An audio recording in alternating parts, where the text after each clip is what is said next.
Previously on AFTN. Team of the tournament. Now, it could be the one that gave you the most feels, as the kids say, or whatever criteria you want to go for. I still, even though they didn't even make the knockout stage, I loved Senegal the way they played.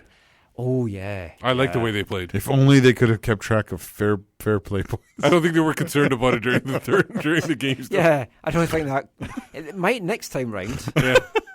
But Belgium, keep your shirts on. Belgium just sneaks it from Senegal for me. Can you imagine the they're going to have a fair play coach, assistant coach.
Hello everyone and welcome to another episode of the AFTN Soccer Show, broadcasting on CITR Radio.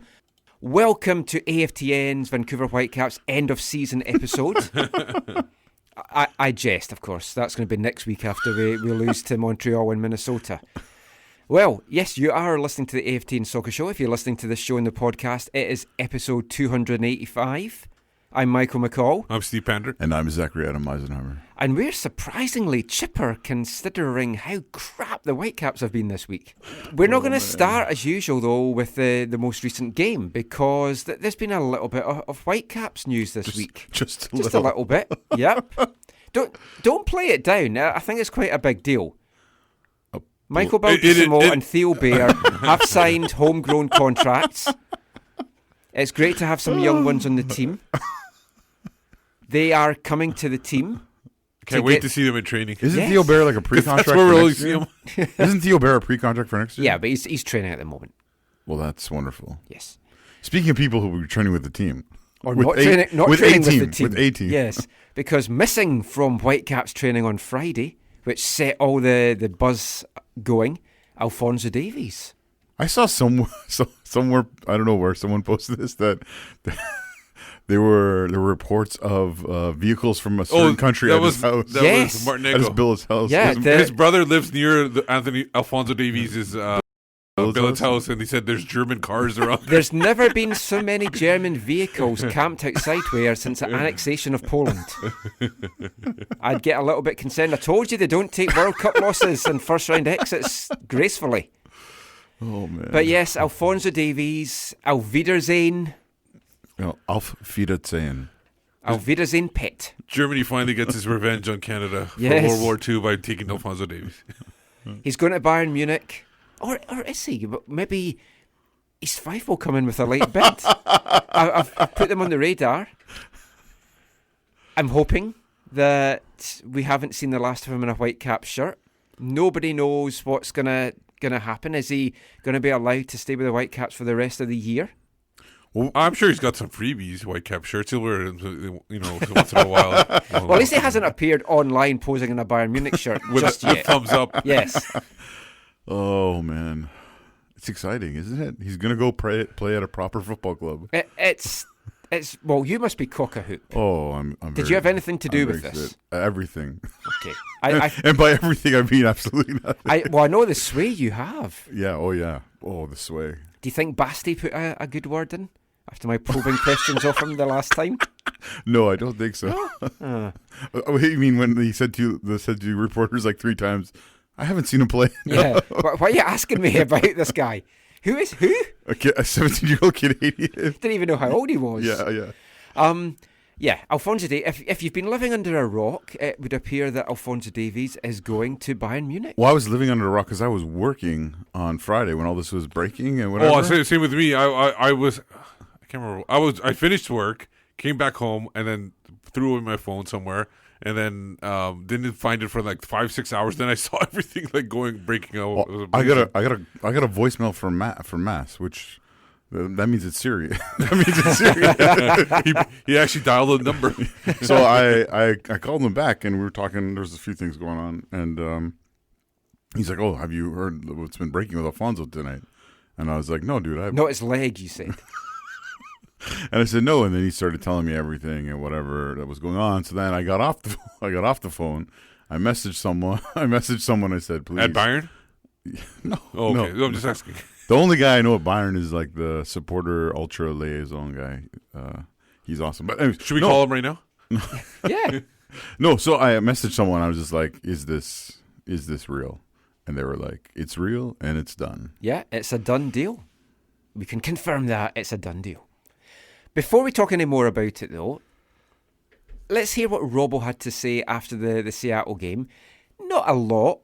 There's going to be some comments that might be a little bit eye-opening to some people here, but let's just hear Robbo's thoughts on this whole Davies hullabaloo.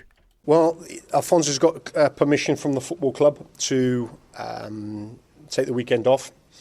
It was the same process on Wednesday night, although people didn't know that and made assumptions that he was unable to play, which he wasn't, due to what's going on at the moment. So I think you'll read a little bit more news in the coming day or two. But obviously it's positive for him and us. Is he in Vancouver? He is, yeah. He's in Vancouver. Okay. So he's not in Seattle, because if he was, he would have been playing. And I think you saw we missed him. You know, all along we've said that when I threw him in as a 15-year-old, people said I was crazy, that, you know, the potential that he had was phenomenal. And over the last 2 years, people have said that what you're doing and why aren't you playing him every minute of every game, and why are you protecting him from the media, and why are you not putting him on ESPN, and, you know, why'd you leave him out and things like that. And I said, listen, just be patient. You know, been there before. I know what works and what doesn't work, and maybe the next day or so you'll see, and you'll say, okay, right, maybe he does know what he's talking about. So Robbo there on Davies. Are you surprised it's happened so soon? I mean, everyone thought nothing would really take place until the end of the season. We'd talked before about getting someone on a pre-contract to kind of nip all this in the bud. But are you surprised it's happened now? I think it's Davies' play on the field that's pushed it. I think people have seen him play more and more. And a lot of people joked around aside from Bastian Schweinsteiger. Yeah. A lot of people joke that, Wayne Rooney, he did that one goal against Wayne Rooney, and a lot of people are watching that because they wanted to watch Wayne Rooney on the pitch. Yeah. They tuned in for him, but then they saw Alphonso Davies goal at the end. Okay, but this is not something that happens like. No, I know that. Overnight. I know yeah. people were. I said that's why I said people were joking that that's the reason why. But if that was to be his last appearance in a Whitecaps what a goal! Shirt, what a way to sign off from a club. Yeah. Just like Camilo winning the Golden Boot. Uh-huh. Hey, speaking of Camilo, I think like yesterday was his 30th birthday. Happy birthday, Camilo! Hey, we might be able to afford him with all this money that we're getting now. The latest rumours on the deal are 12 million, with a little bit of debate as to whether that's Canadian or American. I don't care as long as it's more than Altidor's 10 million US. That's all I care about. I think it would be Canadian, considering MLS does all their stuff in American money. Even the Whitecaps players pay their players I in think American it as was well. probably American. But apparently the Whitecaps want a $6 million bonus transfer fee, which I don't know if that involves brown envelopes or what, but yeah, bonus transfer fee with 15% of any future transfer fees on top of that. Is he worth that? Is that overpaying for still to be developed in a few areas 17-year-olds? I don't know. Do we care if we get all the money? There are a lot of 17 to 19-year-olds being bought at a high rate at this point. So, from the Bayern side of things, and this is just my perspective, this is not like from the German media or anything, but one of the things I see this for Bayern is they don't really want, like, the price tag is not a big deal. This is not a lot of money for them. They're rich. Considering normally they steal players when they're not out of contract. Yeah. Well, no offense. Go ahead. Sorry. Not like the Germans to be underhand. No. What's wrong with you two? No, so their last couple of teenage purchases or sorry, not their last couple. There's two that kind of stand out to me. Where they spent around this amount, I think 10 million euros. They spent on a Brazilian defender named Breno like a decade and a half ago, and that went horribly wrong, like really bad in multiple ways. We've I think talked about it on the show in the past. The more recent one, I think they spent like 35 million euros on Renato Sanchez. You may remember the dreadlock Portuguese midfielder from the last Euro. I do remember him. Yeah, and so he did not make the breakthrough. They sent him on loan to like Swansea. I can't remember. I don't know if he's still on loan. I can't remember. I haven't seen him in preseason training, but anyways. So all that to say is that I think they don't want to get this wrong, right? Like I think they want to do this. They want to do this well, even though it's not a huge amount. Like so, I've talked to some people who follow Bundesliga really well, and they feel like he's probably not like it would be risky to throw him into the Bundesliga, even as a sub for Arjen Robben or Frank Ribery or whatever. You see more playing in the B team in the fourth tier? I don't know. Loaned out? No, the Amatura seems too low of a level. Yeah, because I think they're in the fourth league right now. They can go as high as I think the second league, but they've been in the third lots and dropped down to the fourth. Maybe they can go as high as the Renato third. Sanchez was at Swansea City last year, but he's returned to Bayern this year. Okay, well, I haven't seen him yet. Who knows? Wales connection with Robbo, he might. No, get him at Swansea. No, but hopefully not. But no, so it's going to be really, really important that they get this. They get this right, because this is not the first time they brought in a player to replace Arjen Robben, because that's essentially what they want. They want a left-footed winger who will replace Robben. I think Robben's on a 1-year deal, and he's old, and he is very breakable. And so who do you guys know who the previous guy they brought in to replace Robben didn't work out? The person they brought in to replace Arjen Robben previously, who didn't fully make the breakthrough at Bayern and is just signed for Liverpool, is Shaqiri. Oh, right. Oh, from the Swiss guy. His hips don't lie, yeah. Anyway, let's move on. Robbo says it's going to be news in a day or two. The time this podcast comes out, he said 24 to 48 hours yesterday. So it might all be more announced by the time folks listening to this. So we'll have more, obviously, on next week's show. And the preview guys will probably have something. Maybe even a little goodbye chat with Fonzie. Who knows what's going to happen? But it's exciting.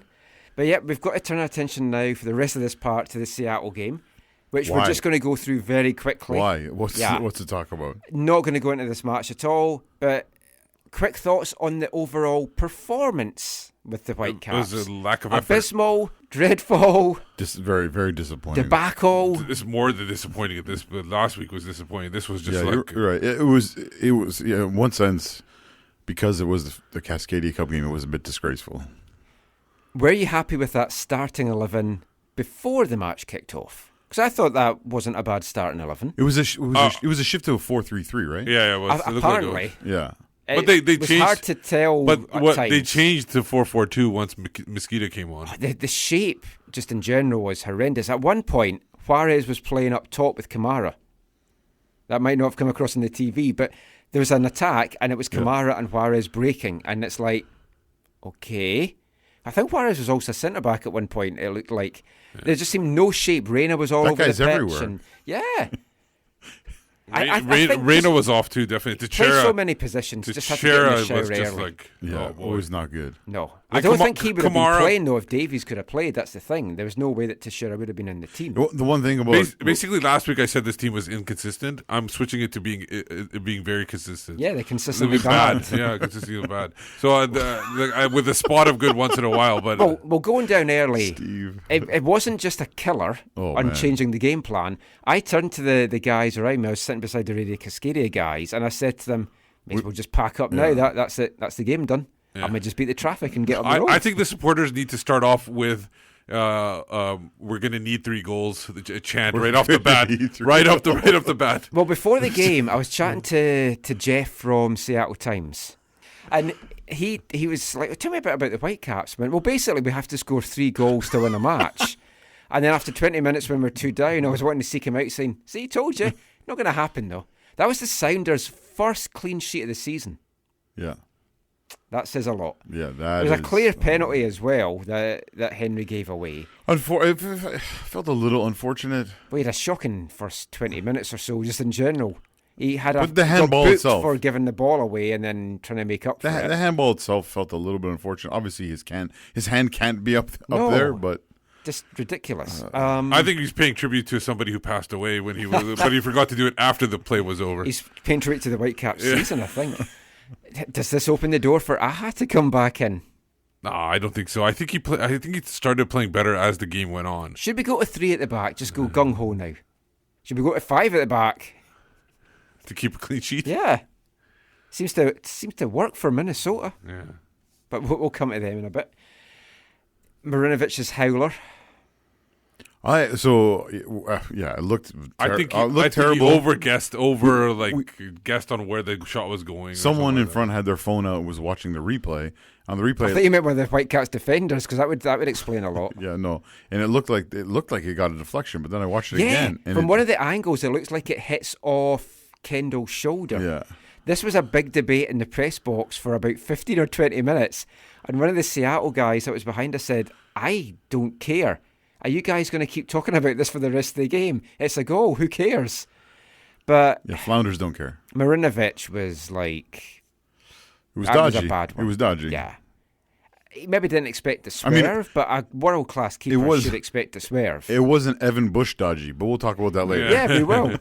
Then the Whitecaps nearly got a penalty. Well, they first awarded it. Yeah. It would have been a bit unfair because we didn't deserve to get back in the game in any shape or Well, form. and VAR, even though it wasn't quick, VAR did his job. Yeah. And Chad Marshall approached the situation in an appropriate manner. Yeah, like a rugby player. just talk to the ref and let everything Showed him, work hey, itself. this is where he hit ref. Yeah. Go watch, you'll see. Yeah. And it's second half, nothing to talk about at all. Oh, man. Iffy Juarez. We will come to Juarez in part 2. But it did, like we were saying, it feels like Whitecaps will lose their temper at some point in the second half and get someone sent off. You said My that? money, Oh, my money was on Reina. Iffy was my second choice. Yeah. But Well, it looked like he, like back in the day, I don't know if it was basketball players, you score a big basket and you do the big chest bump. Yeah. Like that's what it looked like. I thought maybe he knows pencil really well and he's just saying, hey. yeah, the side-on view is just Oh, it's absolutely bad. shocking. Yeah. Just, can we clarify about that? It was a yellow and a straight red, Yes, right? Straight red for the bump. Yeah. But yeah, we'll hear a little bit from the coaches now. First of all, from Mr. Garrison from Seattle. Then we're going to hear from Robbo. The Whitecaps haven't put Robbo's audio up Oh, yeah, on I the noticed site. that. There's a surprise. We've got all of it in different sections over the next couple of parts just to address different issues. So in this part, we're just going to hear from him talking just about the match. So let's hear now from Spencer and Robbo. And I'm sick of Seattle. Yes, I'm sick of Seattle. Coach, it's your first shutout win of the year in league play. At this point in the year, is there any, apart from the obvious benefit to your goal differential, is there any added psychological benefit to getting a result like that at home? I think the psychological gain was just winning. I mean, the scoreline, yes, it's great. Steph deserves it. The defense plays well. All of that are minor. I think just getting the 3 points today was the intention, and that's the positive. You got 2 wins and 2 draws in the last 4 games, and you start to build some momentum. So that's what was important. Brian, so many things haven't gone your way this season. Now today, Nico's shot goes in, the video review call goes your way, you play a man up. Is there a sense among the guys that maybe things are finally starting to possibly turn around a little bit and go in your favor? Yeah, Mark, I always say I learned from a lot of my coaches, mentors, but one always comes to mind, Jimmy Gabriel. He always said that your luck always balances off at the end of the year, so I'd much rather that statement actually come true. So let's hope it continues. But you also make your own luck.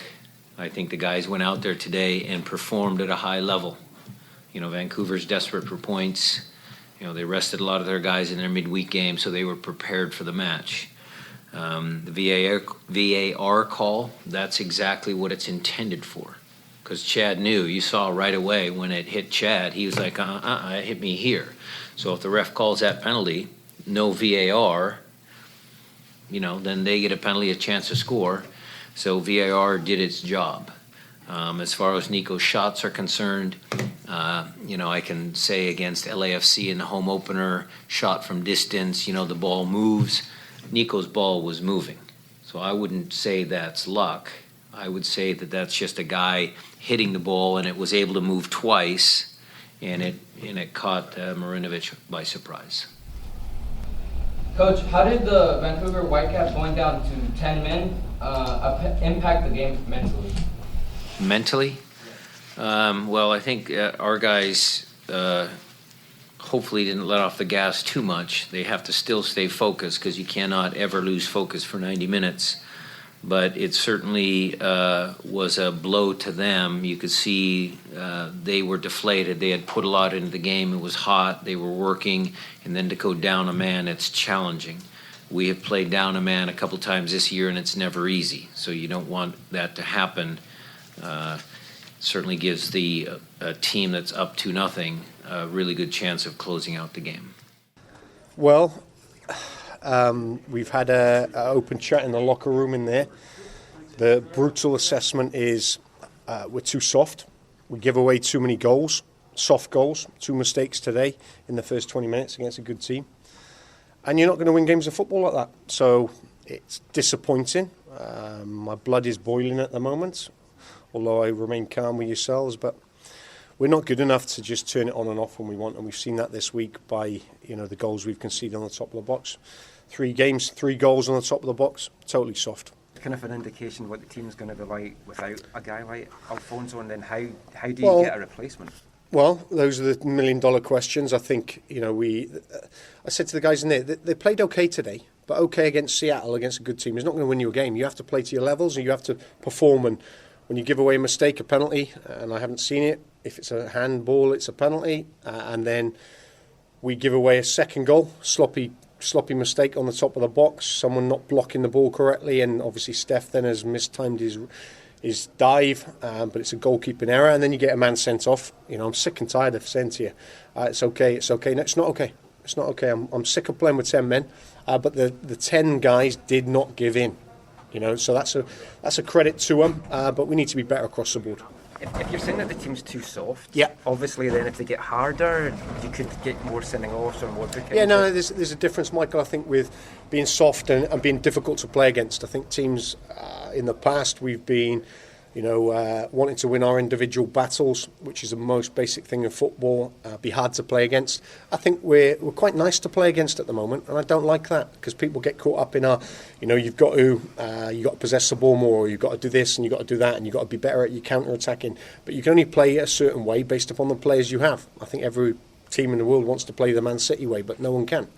So what we've been good at is defending well, which we're not doing at the moment. Hard to play against. Don't give up too many shots, which we're giving up too many at the moment. And defend for your lives. And then use our attacking players, which the Yordis, the Fonzies, if he's here, the Teixeiras and Kais, to counter quickly. We've had a lot of the ball today, but I can't really say we put Stefan Fry under too much pressure. We need to rectify that because the games are so tight, the league's growing so quickly. We've got to find something that suits us, and at the moment, we can't just be wishy-washy. He's the gaffer. You can try it on with him. He's the gaffer. Even when he's on a limb. He's the gaffer. When his back's against the wall, has the answer to it all. He's the gaffer. Brian Schmitzer and Carl Robinson there talking about whatever that was that took place on the pitch in Seattle on Saturday afternoon. Felt really sorry for the fans that went down. It was a good travelling support, and they just got nothing at all. Hopefully, they got some cheap gas. Yeah, some cheap eggs. The main reason I went down was to get some cheap gas. Go to Fred Meyer and Trader Joe's, and my I-94 that I get every 3 months. Is Fred Meyer good for groceries? You got to be careful. Great. Someone got stabbed at a Trader Joe's in the States. Oh, I think that was in LA though. The football played secondary or third or fourthly to me. But it was just so disappointing. It was just nothing there. I did pick up some Lego before the match. Oh, Lego. I was going to say Lego is important to get down there too. I got a free hat.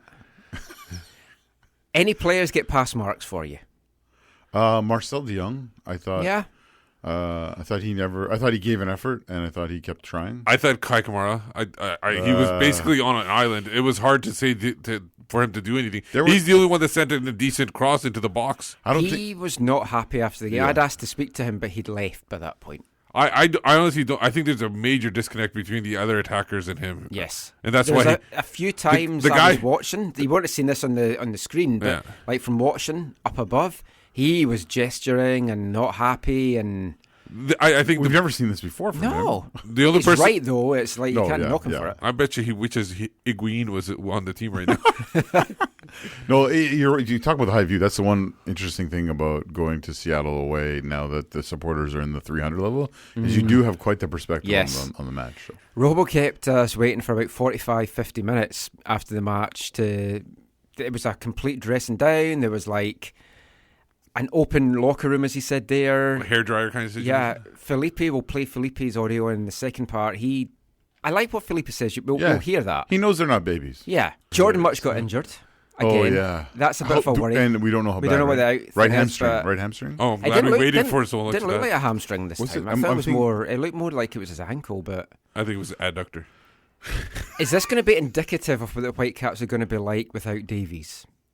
Oh yeah. Well, okay, so one of the important things about Davies is his pace. Yeah, and there's nobody else that has that. And when you have someone who can play off the shoulder like that and can like run past defenders the way he does, it creates space for other players. And when you don't have someone with pace or that type of pace, then defenses can cheat up, they can cheat back, whatever. Cheat up especially, and close down that space. And so, or not even care about the other attackers. No, forget cheating up. They just go, let these guys do whatever they want. They really have no idea what's going on. Just to wrap up this part, the online reaction to the game was harsh, hostile. Oh, harsh, very, very hostile. I wouldn't say harsh. I would say actually it was harsh. I would say accurate. Juarez got a lot of heat. So did Robbo. Yeah. Well, that was to be expected after every loss. Is Robbo's time done here? The fan base are growing in those that are in uproar and getting vicious and wanting him out. Can he win them back? Does he deserve the chance to? I know it's tough to answer that. The minute we've got left in this segment, but but my issue with him is I don't even know if it's his fault. I feel like the players have shut him, like tuned him out completely. No, has he lost the locker room? I'm saying that they're not reacting the way he wants them to react. Clearly, the way he talks about it, like they have a plan, and the plan is not being executed at all. They're definitely not executing what he's wanting them to do. Yeah. Tell you what, let's carry that on in the second part. So we'll be back with that after this. Hi, I'm Alphonso Davies, and you're listening to the AFTN Soccer Show.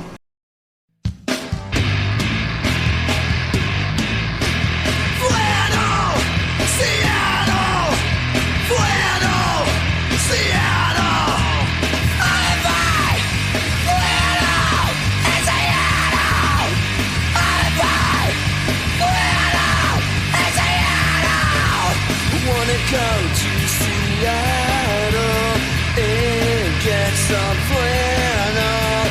Wanna go to Seattle and get some flannel. Flannel, Seattle, flannel, Seattle. Butt trumpet there, awesome. Did that wake everyone up? Anyway. We're back. You're listening to the AFTN Soccer Show on CITR Radio. So we're going to continue the Whitecaps chat in this section. Yay! Looking at Whitecaps' woes. We haven't done that for a week. What do you mean, since earlier in the show? We did it a few times early in the season. Obviously, we thought we'd fixed it because they went unbeaten in a 6-game thing. And as we know, Robbo and everyone listens to podcasts. I think that's what he said. But... Robbo said the feeling in the locker room. He doesn't probably listen to podcasts. He gets told everything. But people close to him listen to podcasts. He has people that listen to us. He has people. Welcome. Send us a tweet. Burner accounts. I like the people who listen to podcasts for him, though.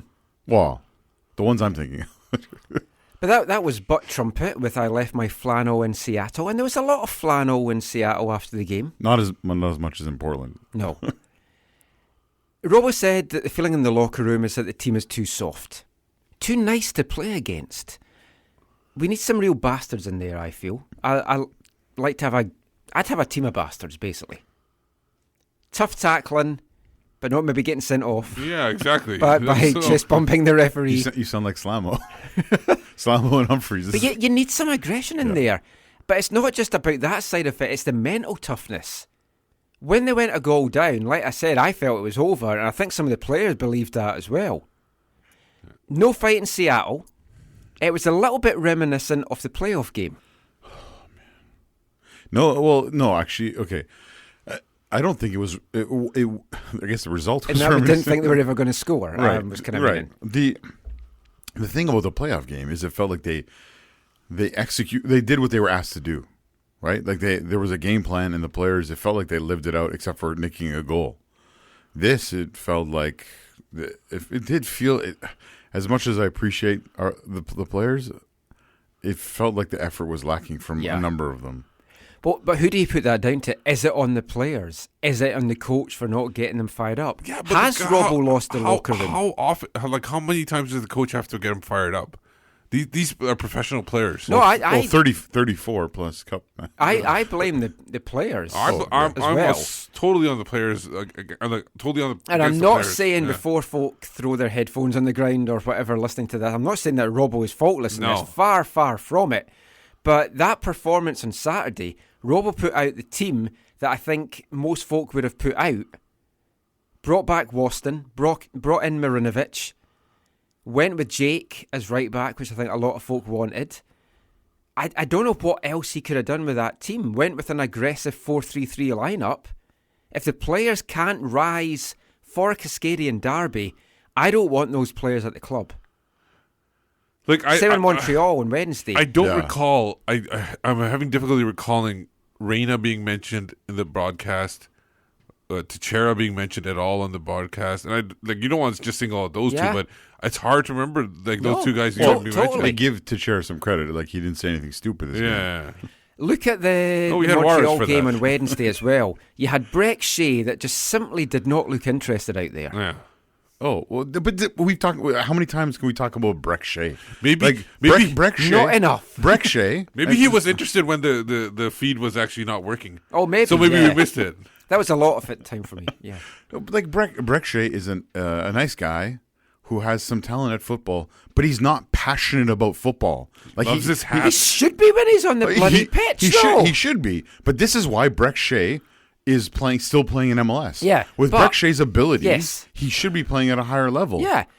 I had Stephen Ager and me were having this discussion, and I said, what must that signing talks must have been like when he went to Stoke? So tell me what your feelings on the game are. Oh, I just care when I'm on the pitch. Afterwards, I don't even think about football. Yeah. Great, we're signing you for the Premier League. They need to put in a hat bonus into his contract. Maybe then he'll get. No, but this is the problem with Breck Shea, is this whole contract thing, right? We talked about this a couple of weeks ago.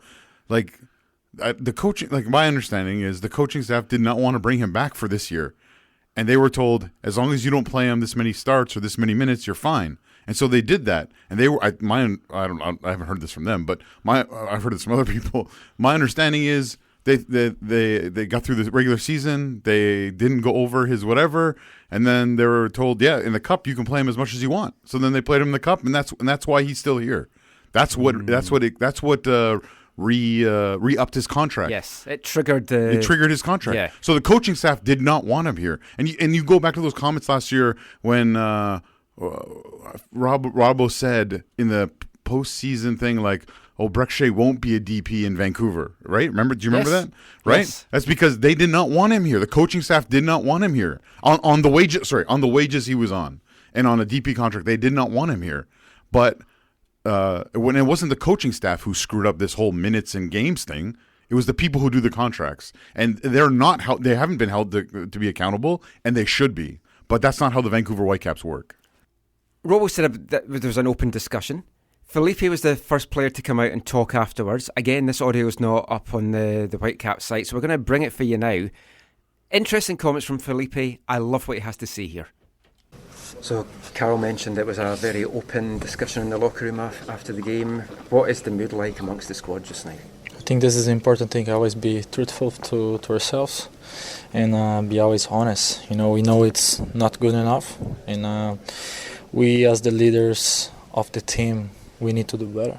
As you know, I always look in the mirror and I see first for myself, then for the others, and I know I can do more for this team. I need to do more, and just hurts. The especially this period that we have on the win. It's as I said, it's easy to come here and talk about reset and all of those things. It's if you don't win a game, doesn't matter anything.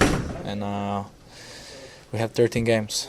We in the league games. We have 3 more games on the cup, and it's important that tonight we all go home. We go to our families, but we look in the mirror, because the problem is not formation. The problem is not the coaches. The problem is us. We step on the field. We go. It's our faces. It's our job to put the energy level at the highest we can. It's our job to help each other. It's our job to make a difference in the field. So it's not about point finger. It's about us who goes on the field and everyone as a player. Is the feeling amongst the squad that the squad is good enough to get into the playoffs? Yes, we are good enough. But right now we are good enough individually. We have good players individually. But we need to get back to playing for each other, to help each other, and start from myself, start from everyone, and we're gonna turn around. We're gonna turn around because we are men here. We're not kids. We're not babies, and we need to get back to work and first get to the final for the Canadian Cup. More than anything, now it's for the fans. It's for this club, because at some point everyone gonna be gone, but the club, the city, this team are always gonna stay around, and we need to do for everyone who believe in this club and who has been supported for forever. Love Felipe, love what he said there, love a little Brazilian. The problem is not formation, the problem is not the coaches, the problem is us. That's taking ownership. Defensively, the team looks shot.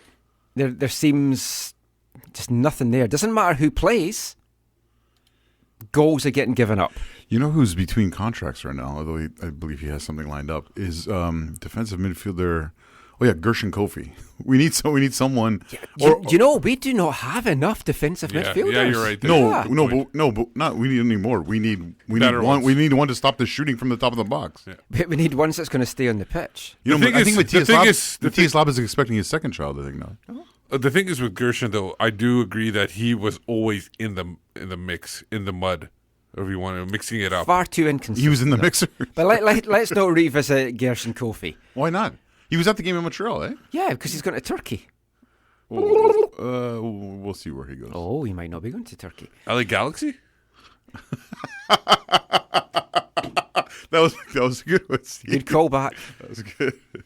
Midfield. You have to watch the old shows to figure out what that was about. Yeah, watch them. I mean, I'm blaming the defence, but the midfield is lacking in defensive responsibilities as well. Another goal given up from around the edge of the box.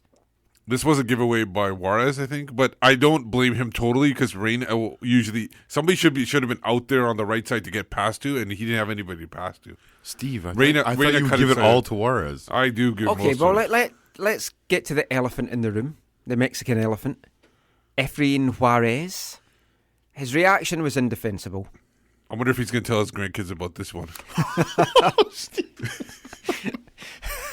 Another good callback there. His discipline, in fact the whole team's discipline, has been shocking this year. It's not for the first time that him and others lost the plot, let the team down. I love the passion that Juarez plays with, and I'm not out to castigate him the way that other folk are. A lot of folk are like, never want to see him in a Whitecaps shirt again. I like what he brings, but you can't defend what he did in that game. It wasn't going to change the result, but it costs us now moving forward. He's going to... It has to be multiple game ban, right? Like it would be 2 in my view. No, it's got to be more than that, because it's like second red card of the year, and he touched an official. Let's just play some of Robbo's thoughts just on the lack of discipline in the team. Effie's sending off. Yeah. It's not the first time we've seen a lack of discipline from Effie and other guys as yeah. well, but What is the message to them now? I'm sick of it. I told them I'm sick of it. I think they're letting themselves down, they're letting me down, they're letting the club down. And I don't condone it. I'll protect them as much as I can, but I don't know what has actually happened there, whether he's run in, but if he comes from Mexican football, so it's a little bit different. The referees are a little bit different and things like that, but we don't condone that. Maybe the referees are a little bit different in Mexico. Maybe you can go and chest bump them. Yeah. Well, watch out for that. 30 red cards with Robbo in charge of the Whitecaps. 7 this year. There was less last year, right? Last year we were not too bad. Because 7, that's above the average. If there's 5 years, 6, yeah. 2016 wasn't a good year. No, it was just over halfway. 7 is the average 2 for 2 for Juarez, 2 for Reina, 1 for Teixeira, 1 for Waston, 1 for Aha. Okay, just explain to me a little deeper the thinking behind the coach is totally responsible for the players' indiscipline. Because I didn't say he was totally. No, sorry, that's not you, but in general, a lot of people have said that. A lot of people have said that. It's his fault that they're indisciplined. But the coach just set the example. And the assistant coaches they're are often yelling and screaming. So remind me when one of the assistant coach chest bumped one of the officials. I'm pretty sure. Did somebody jump onto the field at one point? Yeah, there was. Someone got pulled away one year because they were right in the ref's face. I'm trying to remember names. But Juarez wasn't here for that, so obviously that's not going to influence him. If he's a passionate guy, should he play another game as a Whitecap? Right, okay, wait, hang on. Here, if he's a passionate guy and he made a mistake or whatever, and he's made multiple mistakes now or whatever, so that's a little bit more different. But do people really think that the coaching staff is oh yeah, good job, thanks for getting that red card, it was really great, or not saying to the players, hey, this is a derby, don't get be careful not to get sent off, be careful not to get caught in any red mist because this is such a big match, right? Do you really think he's also an experienced guy? He shouldn't need the. No, the players are responsible for their actions on the pitch. 100%. No, I agree. I'm not saying otherwise. I find it really difficult when people are all of the lack of discipline from the players is 100% a reflection of the coaching staff. I forgive him, but I have a very low moral compass, so that's probably not the best thing to go by. If he comes in and rearranges some of my furniture, maybe I forgive him too. True, that might help. He's going to have a couple of weeks to do that, so may as well put him to good use. We got a tweet from Our Dumb World, Greg Petrie, who said, maybe the Whitecaps should externally deal with this matter because the internally dealing with matters don't seem to be helping the team anymore. Does they want to tar and feather him or flog him publicly or what? I think that was... Or maybe just make him lapse and stream it on YouTube. The general request on Twitter. Yeah, you guys remember... Michael, you should remember this. I think this is you were here. Do you remember the Charles BK Wesley Charles bust up? Oh yeah. And then I remember that too. Then they made them the next game do a lap around the field holding a Whitecaps flag and waving or saying they were sorry as they ran around the field. Classic. My funniest moment in that is when he sent them both down the tunnel at the same time, and then someone from the Whitecaps realised that the two guys that had just been fighting were now going into the dressing room together, and then hurriedly flew in behind them. Yeah. Is the squad enough? Is the squad good enough? It's not enough. It's not enough. Is the squad good enough to make the playoffs? No. Well, at the moment, obviously not. Right? Yeah. As they're assembled right now, no. Yeah, with no Alphonso Davies, I think even with Alphonso, I don't think they're good enough. Well, shut your mouth, Steve. Let's get some. I don't think he can push the team forward. Let's get some thoughts from Robbo then on the players and such matters like that. Do you feel you've got the players in the squad that can get you into the playoffs this year? Well, we've got good guys in there and we've got quality. I think it's shown that on our day we can compete, but on a number of days we're not competing. So that's something I need to look at with the club, and if it's not right and I don't feel it is, then we'll make some moves. If we feel it's right and we're happy, then I won't, because the window's open now. I think everyone's doing a little bit of business here or there, in or out, and we'll take it day by day. But we need something. I think we need an injection of something. We need a reality check within the group, within the club, and we are who we are. I keep saying that all the time, and I know people say, well, you need to be better. Yeah, of course, we work Monday to Friday on trying to be better, but when you make mistakes like we did today, you're not going to win games of football at any level. The window is open, but not for a whole lot longer here. Do you expect you guys How to... long? How long is it open for? Another week and a half. Text Okay. Do you think that you guys do need to act a little bit drastically here over the next Well, I couple wouldn't say weeks? drastically. We're not a club that just makes random transactions based upon, if we feel we're desperate. We're not desperate. If we feel we can strengthen it's the right within the parameters we work in, we'll do it. If we don't, then we won't. It's as simple as that. I answer questions every day about, we're always looking. I can tell you all players all over the world. It's whether you can or you can't, and whether you do or you don't. So, that group in there is giving me a lot at the moment. I think we need a little bit more. But we need to cut out the nonsense mistakes, because if you don't, we won't win games. And we won't get to the playoffs. And that's our target, is getting into the playoffs. You've not been a fan of bringing players in mid-season. Yeah. Obviously, hypothetically, if Fonzie moves on and you've got all this money to spend, would you want to act now, or would you want to wait and make sure you get the right player? Well, again, it's the right player, Michael. If the right player's available, 100%, I'd bring him in now. But if it's not available, because of the transfer windows in Europe and people are doing their business at the moment, the window will be closed over there pretty quickly. So we're probably not competing with teams over there. We're competing in a certain area. I know who we would like possibly to bring in to help the group, because they are, they're giving me everything at the moment. And if we can, great. If we don't, listen, we just have to soldier on. But we can't keep going like we're going and saying it's okay, because we're giving away too many soft goals. And I said, when someone tells you that you're a little bit soft, it's not nice. So you need to actually reset, look yourself in the mirror, be honest, and prove people wrong. And that's what we've got to do at the moment. Well, they certainly are going to have to prove people wrong if they're going to get back into the playoff mix. I know folk aren't going to like this, but if they get the Fonzie money now, which there's no guarantee that they will get any of it now, because if Fonzie doesn't end up going until next year and he just signs a pre-contract, then they won't they're get the money until January, okay. But there's other ways to free up money, which we'll come to in a sec. Yeah. The Fonzie money, the breakdown, let's just, for argument's sake, say it's the 12 million. Okay, wait, before you get into that, the specifics, because I know where you're going. I know what else you're going to say. Okay, so Balou Tabla, when he got transferred to Barcelona, we never heard the amount, and Montreal got to keep all the money. Yes. With these same restrictions, the take I sort of got out of Montreal was they did not have these restrictions. I'm probably wrong, but I think they would have to, because the restrictions are the Caps get 100% because he's a homegrown. If we say 12 million, maximum of 750,000 can be allocated as general allocation money. That potentially leaves 11.25 million. That can go in the owners' pockets, as folk keep going on about online, but it also doesn't necessarily mean that it's going to go into the squad. It can be used on a new or an existing DP, so Breck Shea can get an even bigger pay rise.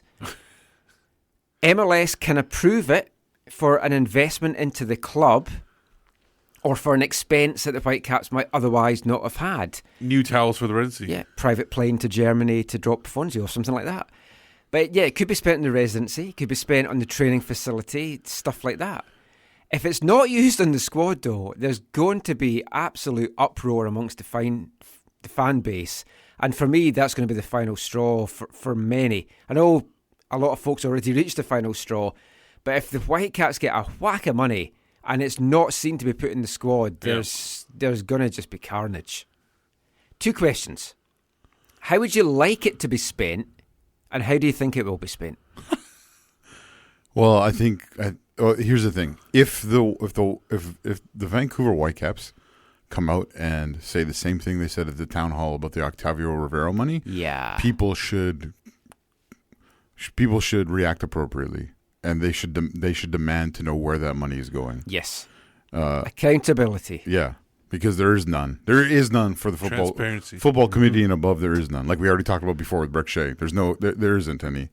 None that's seen. Anyways, what are they going to do with it? I honestly think they're going to say, "Oh, it's going to go to pay off whether they have debt or whatever on the training center down the street here, or whatever. Like this is not going into squad development. This is not going into squad. They could put some of it against residency costs, and that's legit. They do have residency costs, and that's well, you'd think that's a good use of money, although they've spent over $15 million on it already, and I don't think it's produced.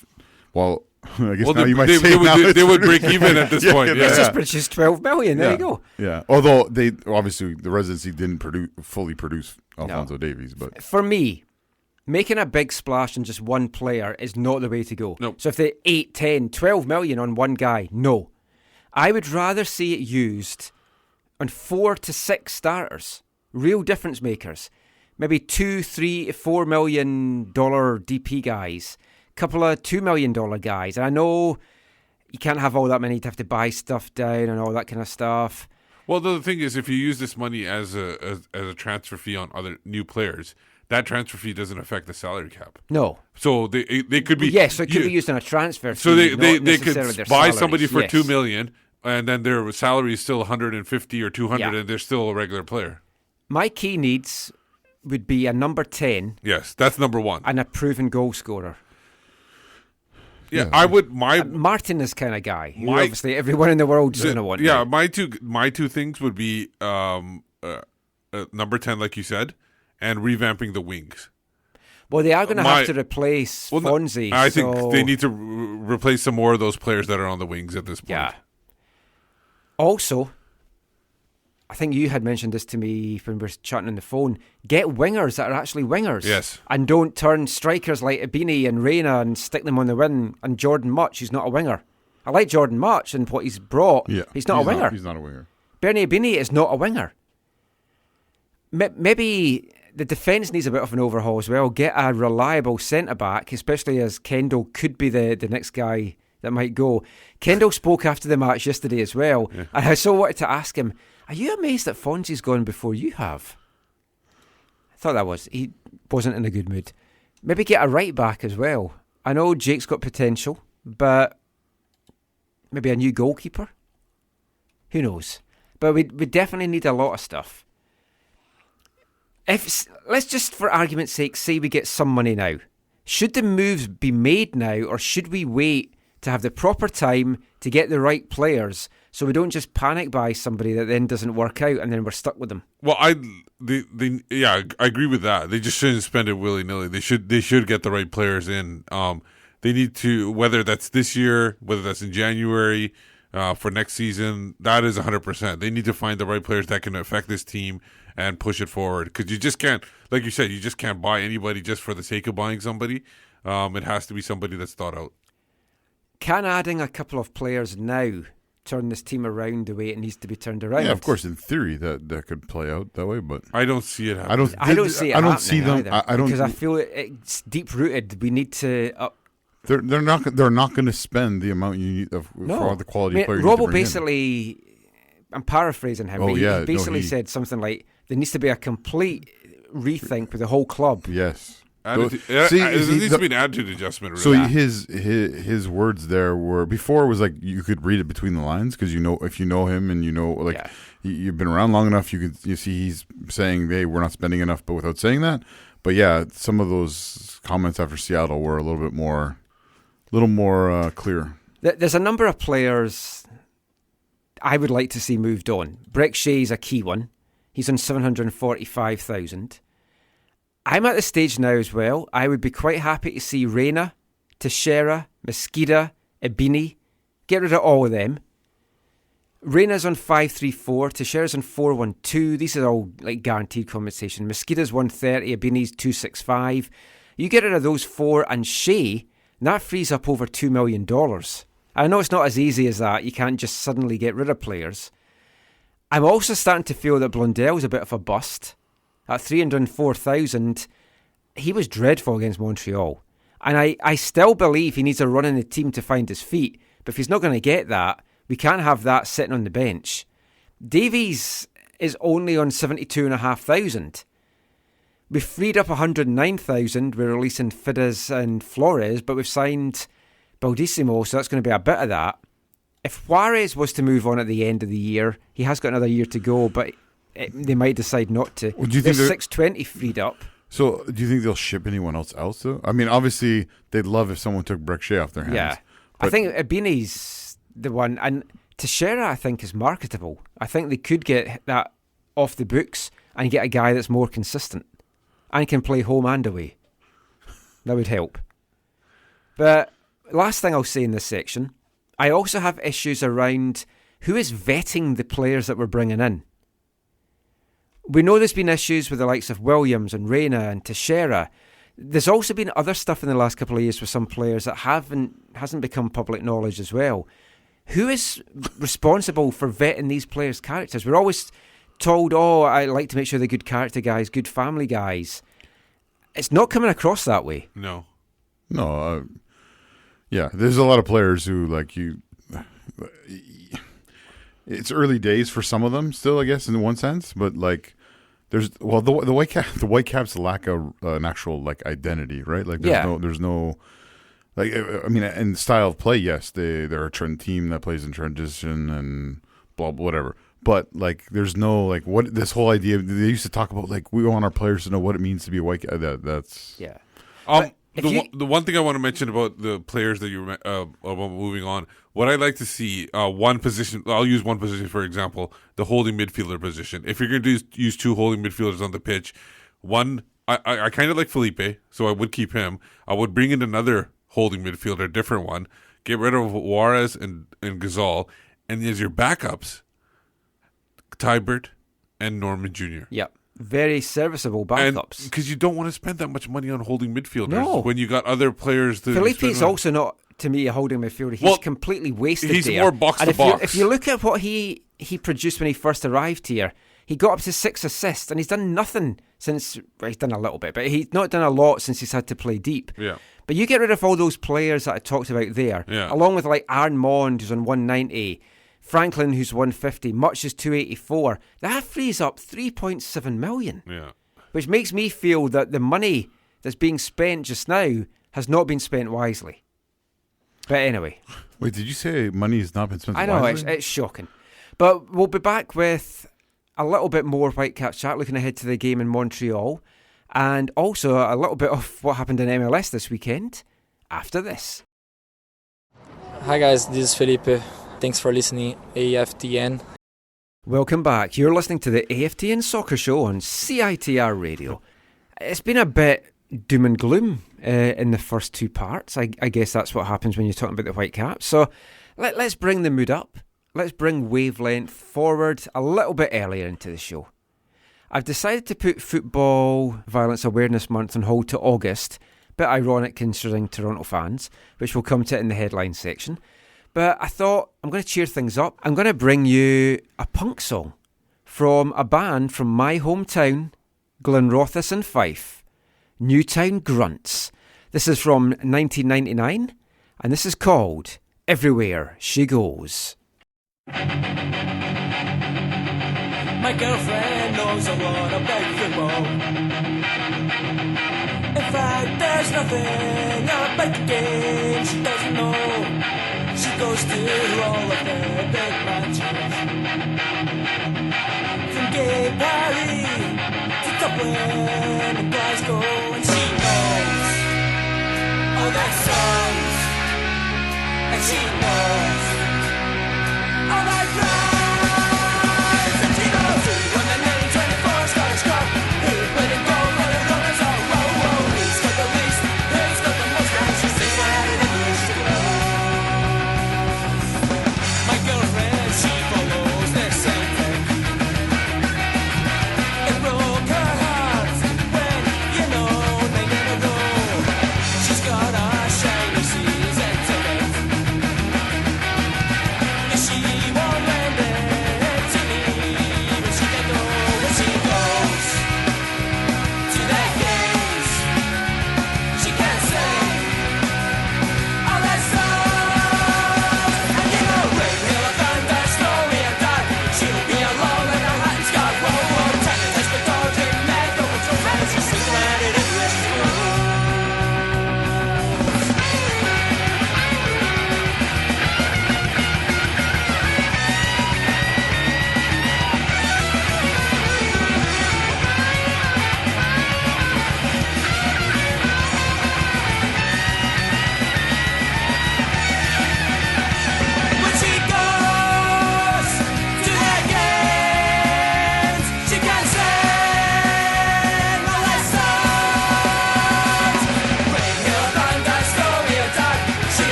Newtown grunts there from my hometown of Glenrothes in Fife from 1999.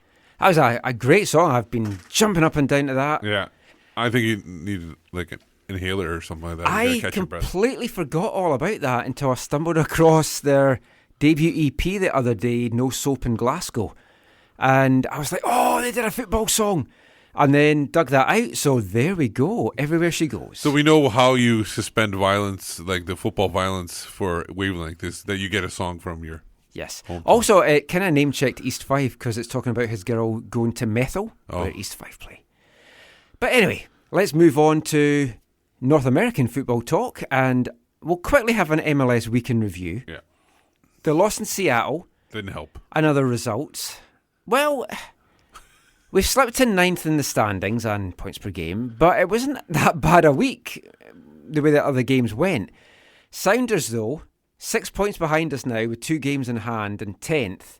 They win those 2 games in hand, we're then down in 10th.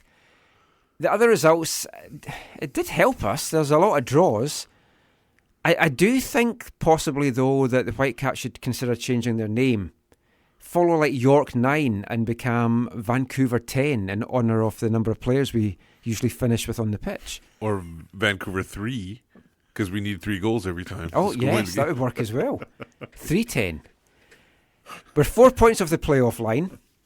5 points off 4th, so it's still achievable. I'm still holding out a sliver of hope. Is it 9th points per game too, or? Yeah. Oh, we even. Sadly, yes, it is. We broke that last week. No, I know it was last week. I don't we know are if it changed making lowly teams. I was saying poor teams, and I thought, you know what? They've beat us, so what does that make us? But we're making lowly teams consistently look like world beaters. Yeah. That could be the Vancouver Whitecaps making bad teams look good since 2018. Galaxy won 3-1 at Philly. They trailed at half-time. Lots of rain in that game. Oh, yeah, horrendous. Zlatan led the comeback with a goal and an assist. His assist was fantastic to Kamara. Yeah. That's a deadly I was combination. going to say, the good Kamara. Yeah. The Kamara that scores. The Kamara you wanted. Yeah. Then a lot of draws. Houston and Dallas drew 1-1 in the Texan derby. We could have really done, though, with Dallas taking all 3 points from that. Yeah. Both the goals came in the first 8 minutes. Dallas missed a penalty, but then Houston also had a goal disallowed by VAR in it seemed second like a half. very intense game, too. Well, Texas, what do you expect? Yeah. RSL and Colorado, the other derby, the Rocky Mountain, the chocolate company derby. They love their chocolate-covered apples down there. I think that's why they've called it that, the Rocky Mountain derby. Yeah. 2-2. 2-2. Petke was up 2-0. Yep. No, not Petke. He's suspended, right? Yeah. RSL were up 20 minutes and 2 goals. Then I don't even like calling him RSL. I want to call him Petke from now on. It's Petka. Petka FC would kind of probably fit in with the CPL branding. There was a 45-minute weather delay for rain. Softies or what down there? Come on, it's only rain. I think it might have been for the lightning more.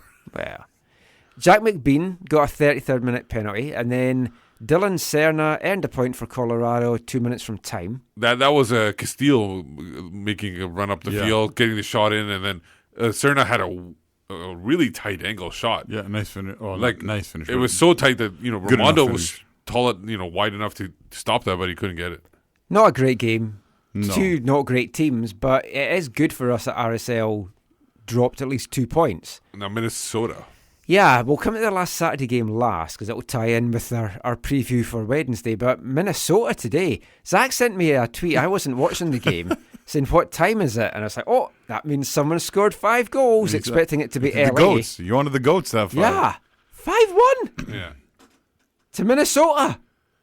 The Loons. I think we kick-started their season by letting them beat us with their 10 men. Maybe not. We now play them next week. Hooray! We're out of form. No, they got all the goals out of their system. Oh, maybe. And maybe we'll be... Well, Christian Romero's got 2. Quintero got 1. Maybe we'll just give up 1 to them. Well, they've got 3 straight wins now. Yeah. They have turned things around. 4 wins LA out of the last 5. The Goats did have like a mid-season cup match, right? They also didn't play Beitashour or Harvey, so I think that's why they let. Oh, of course. Yeah, their defense was very poor in this game. Laurent Simon did not cover himself in glory in this match. As he hasn't a few times this year. Mini scored 10 goals though in their last 3 games. They've given up 4, so a little bit of hope. Yeah, they're not. Michael our good friend of the show, Michael Boxall, is still holding down their back line. Yeah. They're also used to playing on the shitty turf in Minnesota, so it's not as if they're going to rest all the guys coming here. Yeah. Not looking forward to Saturday. Not looking forward to Wednesday. Montreal come to town for the second leg of the Canadian Championship. They were in action. You took that game. It was a great game. Yeah, connected with Abe from the TA. But and Minnesota should have. Montreal should have won that game. Another 2-2. If it wasn't for Evan. Oh yeah, no, they should have won. Nightmare. So Montreal, their movement was really good, and their passing was like really crisp. Like all the people I talked to from Portland, they were just like, "Oh, it was a terrible game." I was like, "Actually, well, it was good to see 2 teams like really give it a go." But they felt their side was really poor. But Montreal was really good. So if you haven't seen this, you should go watch. Evan Bush drops the ball like. I think this week, instead of save of the week, we should have like howler of the week. I was gonna say F up of the week. So he drops it, and Sammy Armenteros just hits it in, and then like just does a standing celebration, and then that's because I think he's so old that he can't run around. And then Montreal went ahead like right after that, like while the smoke was still going up, and then. Bush again. He ran against that offside trap so well. Oh yeah. Everyone in the TA thought, "Oh, this is offside. This is offside." No, that was well onside. Yeah, no, it was a nice play. And then Bush again, like he just like not pretended. He played like he was fouled by Valeri. Valeri just like nodded this like little looping ball in and like I was like 15 20 feet from it. Like there was no hint of a foul. Like it was never a foul. He just looked like an idiot. Worst performance by a Bush in America since Jeb in the presidential primaries. But Montreal now 1 loss in the last 8 matches. Yay, we get to play them again. The good thing is the Montreal supporters, I think it was, what are they called? 1647 Montreal, or I don't know, whatever. The guys with the Is that what time the train was? No, the guys with the bell, or as you might call them, the bell end guys. Yeah. They're bell enders. They're traveling. There's a good dozen or more of them traveling up for the. I always like it when there's any away fans. Are they going to bring the bell too? No, they did not have the bell. Look, they had a couple miniature one. They had a couple flags. Do a couple of ding dings. First leg last week, 1-0 defeat for the Whitecaps. Yeah. Was the result as bad as it felt to me? Because I was saying it was horrible, and someone at the club, I won't say who, took umbrage to that and said that a 1-0 first leg loss away from home. Oh, now I want to find out who said that. Wasn't a bad result, considering they had the travel in DC before, they rotated a full squad. They didn't have their coach on Sunday. Just joking. Performance, lack of any kind of spark from me. I thought was poor, no urgency. Well, we've talked about this in previous years. One of the problems is you put together this group that has a couple starters in it, or regular starters in it. But this group, other than maybe 2 times before this match, played together in training? But they've played together in MLS, because a lot of these guys have seen considerable minutes in MLS. When has David Norman played in MLS? No, like he's about the only one. The other guys have all played together at some point in MLS this year. We can't use that as an excuse for once. Really? Yeah, I genuinely feel that. But they haven't played together as a unit, Michael. That's what I'm saying. Teixeira and Shea certainly have. I would say Levi's hasn't got that much time either. We established this. Blundell had a couple of games Breck playing Shea with doesn't these count. guys. Tybert hasn't been on the pitch for a long time, except for subsequently. Yeah, but they have played together. And at training every week, they're the B team that's playing against the starters, so they've got some chemistry there. The subs, though, seem to indicate that we were settling for a 1-0 loss. I know some were maybe forced. David Norman was a bit goosed. Brett Levi's had a knock. Yeah, and his first tackle was nice, eh? Yeah. Yeah. Classic. That's the toughness I'm wanting to see. Now, the same person had said it wasn't a bad performance, that the bug hit the bar. Nico sent a free kick just wide. If they had gone in, it would have been 1-1. Oh, I know. Which my retort was. I know who talks to you now. My retort was Montreal hit the woodwork twice and missed loads of other chances, so it would have been about 5-1 if you want to look at it that way. Exactly. No away goal. Massive disappointment for me. Always. Because we can't keep a clean sheet, and I cannot see Montreal not scoring on Wednesday.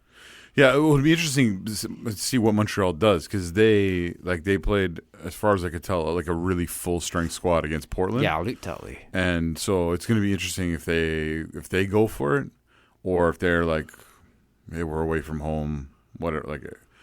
They surrender. Man, Je me souviens. Let's not go there. No, I'm just asking. Will they? Okay. I don't know what that's about. But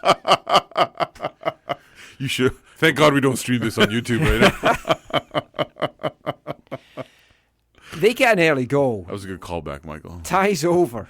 We do have to do this wiki page of our old jokes of folk. That's like a 9-10 year callback. Yeah. But they get a goal at any stage, and the ties over in my eyes. In your eye. No. The Whitecaps. Oh, yeah. No, 2-1. They have to be 3-1. We'd have to score 3. Yeah. Which we have to score anyway to win a game. Exactly, yeah. Before we get into who we David think... Norman Brace. So before we get into talking about who's going to be playing, let's hear a little bit from Robbo as to how he might be approaching this game, especially after that loss in Seattle. Will that make any difference? Now, Wednesday is obviously now a huge game. Montreal coming to town. Does the performance today and how the league's gone the last few weeks, does that change how you prioritise this game on Wednesday? Well, the game on Wednesday is not changed by what we've done today. I've got in my mind what I'm doing in Montreal anyway, irrelevant of the result today. I know people said, well, you made 11 changes on Wednesday. What they didn't realise last week prior to that was we went to DC United. It was a long travel day and we were staying there, so that was always happening, and you'll see on Wednesday this was always going to happen as well, irrelevant of the result today. We're taking it seriously. We want to try and advance, but I'm sure Montreal do as well. But we need to concentrate on that game. We need to get a result because we want to go through to a final, but we also need to get ourselves back on track in the playoffs, because every team goes through a run.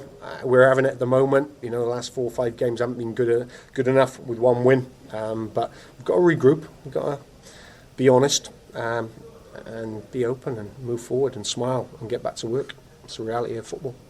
Hope everyone's smiling on Wednesday night. Yeah, there's not been a lot of smiles the last few weeks at BC Place. So, yeah, what were you wanting to say about the roster? No, sir, I wanted to ask you a question. I wanted to ask you a question. Was Simon Collin? Yeah. Oh, how come he wasn't in the 18? I thought for sure he'd be in the 18. Well, I was more concerned and puzzled that the fact that he said Davies wasn't going to be playing on Wednesday, yet he took a place on the bench. Why would you have him as part of your 18? Unless it was psychological, so that Montreal thought, they're going to bring him on. But by that point, it didn't matter. The subs were disappointing. The lineup was what I was expecting. In fact, I basically called 10 of those 11. I think I can't remember. There's one I was a little bit surprised, but I can't remember who. It was Gazal at centre back. I didn't think that would happen. But I thought you said that on the show though that you thought that would happen. I was joking to wind you up on that. And then really? And then when it happened, I was like, oh. Because when I saw it, I was like, man, Michael was bang on. Yeah. Many a true word is spoken in jest. Yeah. We'll come to that when we get to the CPL colours. How do we see the team lining up for this one? Robbo's indications from that audio there is expect mass changes and pretty much the same kind of lineup that we got on Wednesday, which for me is a major disappointment. This could be what our season hangs on, and like having some success. I would start Kamara, personally. I'd maybe stick Reina in as well, even though he's not been that effectual, but I feel you've got to have your top guys in there. Yeah, he hasn't been that effectual, you're right. No, with these cup games, we've said over the years, they end up being in a difficult spot, especially because of the league situation. I can't remember. Now Minnesota's overtaken us. I know. I can't remember a Voyageurs Cup game. We're like, it doesn't matter what happens on the weekend. Yeah. Like they need to win this. Like, if I think you said earlier in the show, if they lose both these games, yeah, you were joking the season's over, right? But no, I genuinely believe that it would be really, really bad to lose both those games. It's like they need to win both. The atmosphere, which is already toxic, would just be awful. Absolutely awful. For me, play a good mix of your regular starters and a couple of the fringe guys thrown in. I'd say 3 guys, maximum fringe guys. The rest, it should be 8 starters from this past weekend. I would put Kendo in the middle of that defence as well. I know he's just back. I would put him in. Kendo with Aha. And I would put in, which is what you said on the radio, or you told the Radio Cascadia guys. Yeah. They mentioned. I would get Alphonso Davies, give him a fake mustache, put Mavies on the back, and put him 76, and put him on the back, and get him on the pitch. Bayern, you'll never know. No. As long as he's not goose stepping up the wing, we'll be good. Oh my God. Anyway, that's it. That's our Whitecaps chat over for tonight. Really? Yeah, I'm quite glad about that. So when are we talking about how they need to make changes in the front? We'll save that till save that. End of the season next week. Yeah, next week's end of season special. Anyway, we'll be back with some Canadian Premier League chat after this. Hey, I'm Brett Levis, and you're listening to the AFTN Soccer Show. Let's go! Don't miss the show! Of course you know! It's Tuesday Canada! Bucks! A taste of beer! We're out of here! It's Tuesday Canada! This job gets me by! It keeps me high! It's Tuesday Canada! This job gets me by! It keeps me high! It's Tuesday night!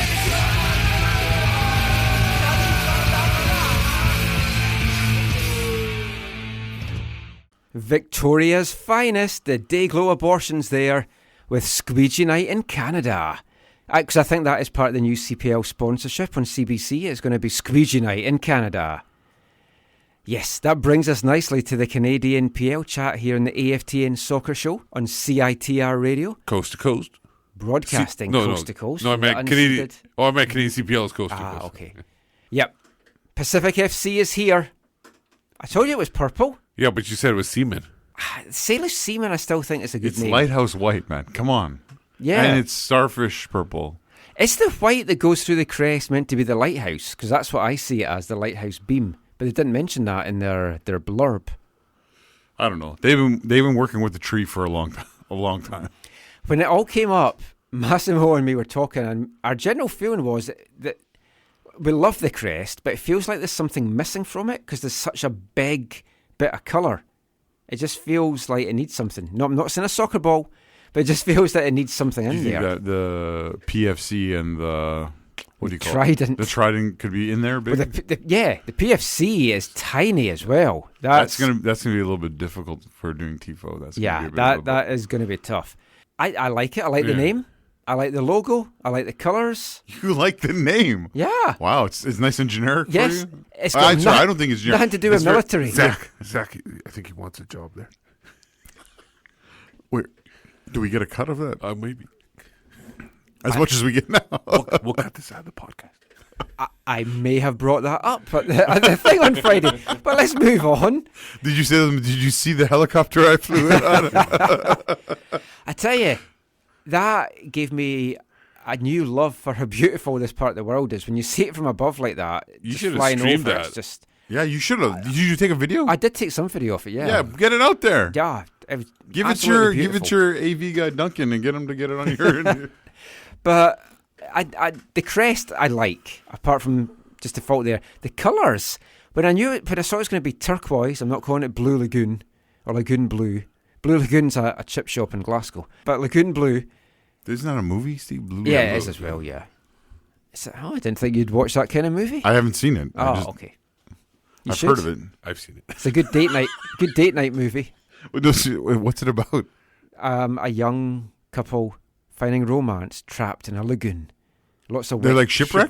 Yeah, Are you serious? Yeah, lots of wetness. I just did a whole week of replace Wilson with Brooke Shields. Oh yeah. I just did a whole week. I just did a whole week of day camp. Thank God we don't stream. Yeah, Pacific FC. I like it. The launch was good. It was well attended. It wasn't packed, but there was a good turnout. Lakeside boys were there. But who did you talk to? Everyone, including Josh Simpson. And funnily enough, Going to bring some audio for that now. But before we do, just have to say... Ambient noise. Yeah, for some reason, as soon as they wrapped everything up, the band started playing, and then they had the disco blaring really loud. It's very hard to hear. I've tried to do a little bit of noise cancellation in the background, so it's maybe a little bit tinny. Hopefully you can hear what he has to say, because there's some good stuff here from Josh.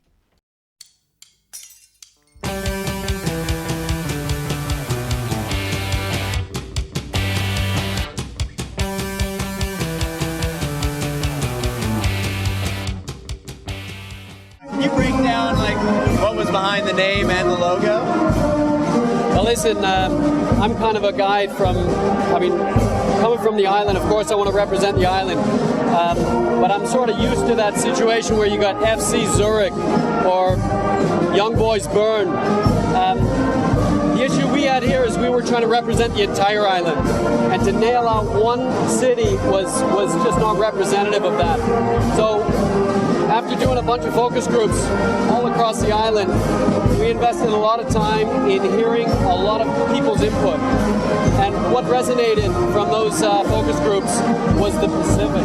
Everybody could relate to the Pacific. Everybody wanted the Pacific.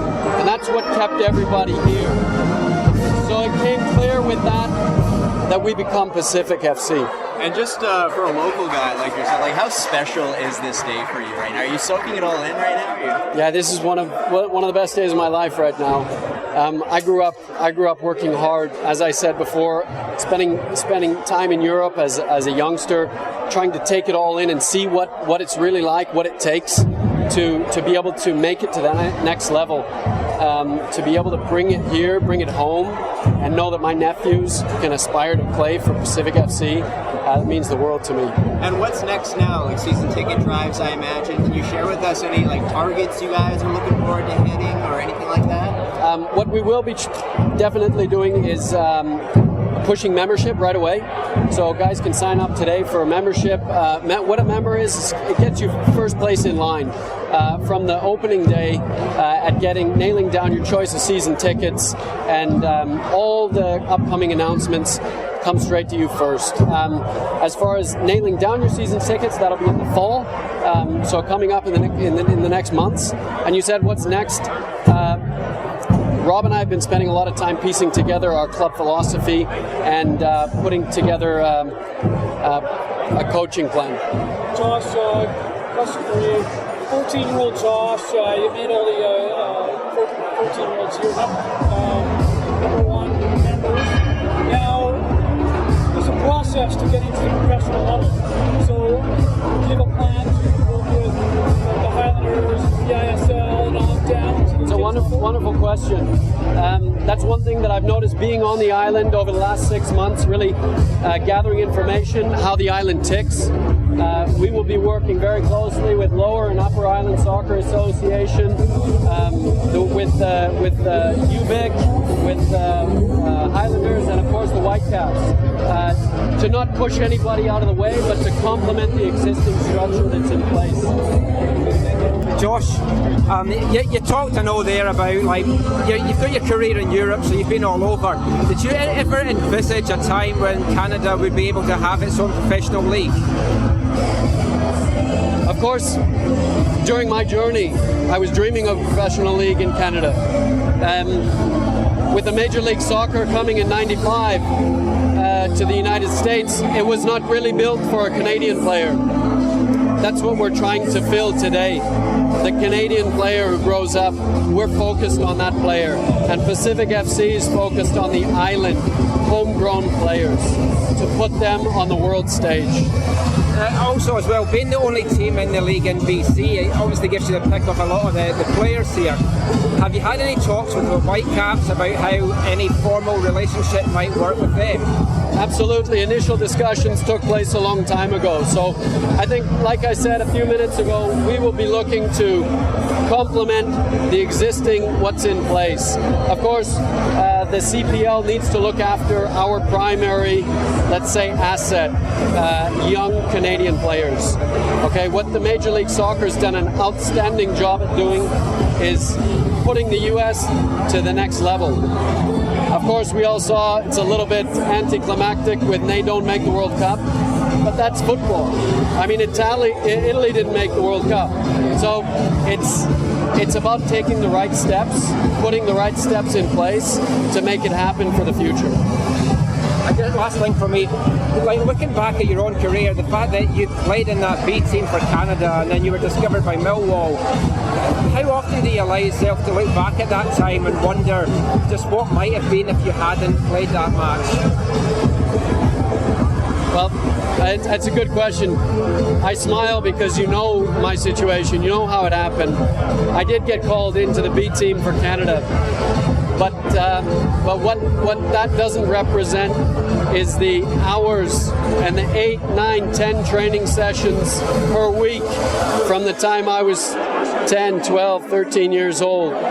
If it was not then, it was the next game. And if it was not that game, it was the next game. I'm a real firm believer in, and that's what I just said on the stage, if you work hard and your heart's in the right place, you'll be noticed, you'll be able to make it happen, and you'll be able to make that step.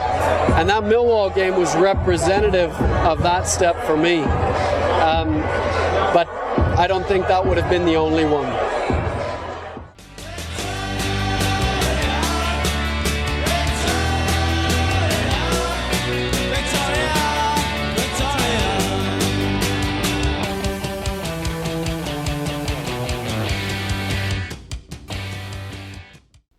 So, Josh Simpson there. Hopefully you did manage to hear what he was saying. But just some thoughts on what he said there. It looks like Victoria is excited about everything. But how do you make this team a success? How much work do they need to do to get the Victoria public, who I know it's a different level in the Highlanders, but they've not packed those numbers in the last couple of seasons the way that they did initially when they were downtown. Langford's not downtown. Do you see it being the success it needs to be? I'm incredibly biased, right? Like, I hope, I long for this to be a success. And anyone who cares about football in Canada should want this to be a success. Which means everyone on the island who cares about football should want to be a part of this.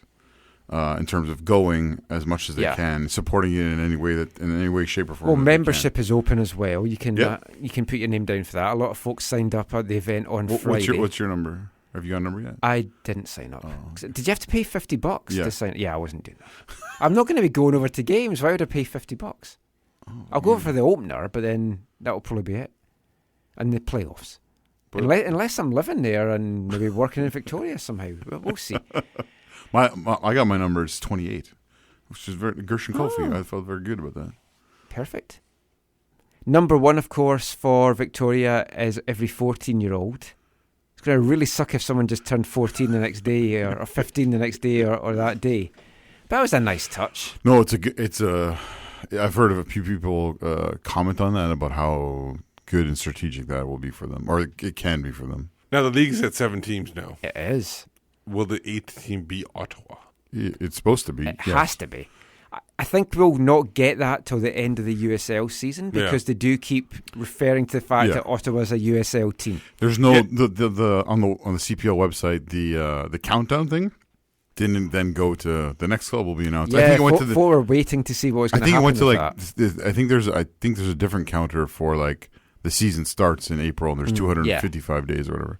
But I mean, Ottawa's got other issues. I mean, we'll talk about it later. But is their stadium still on fire, or like what's they got other issues to deal with? The next job is building on this coast to coast aspect that David Clanahan emphasised when he introduced the thing on Friday.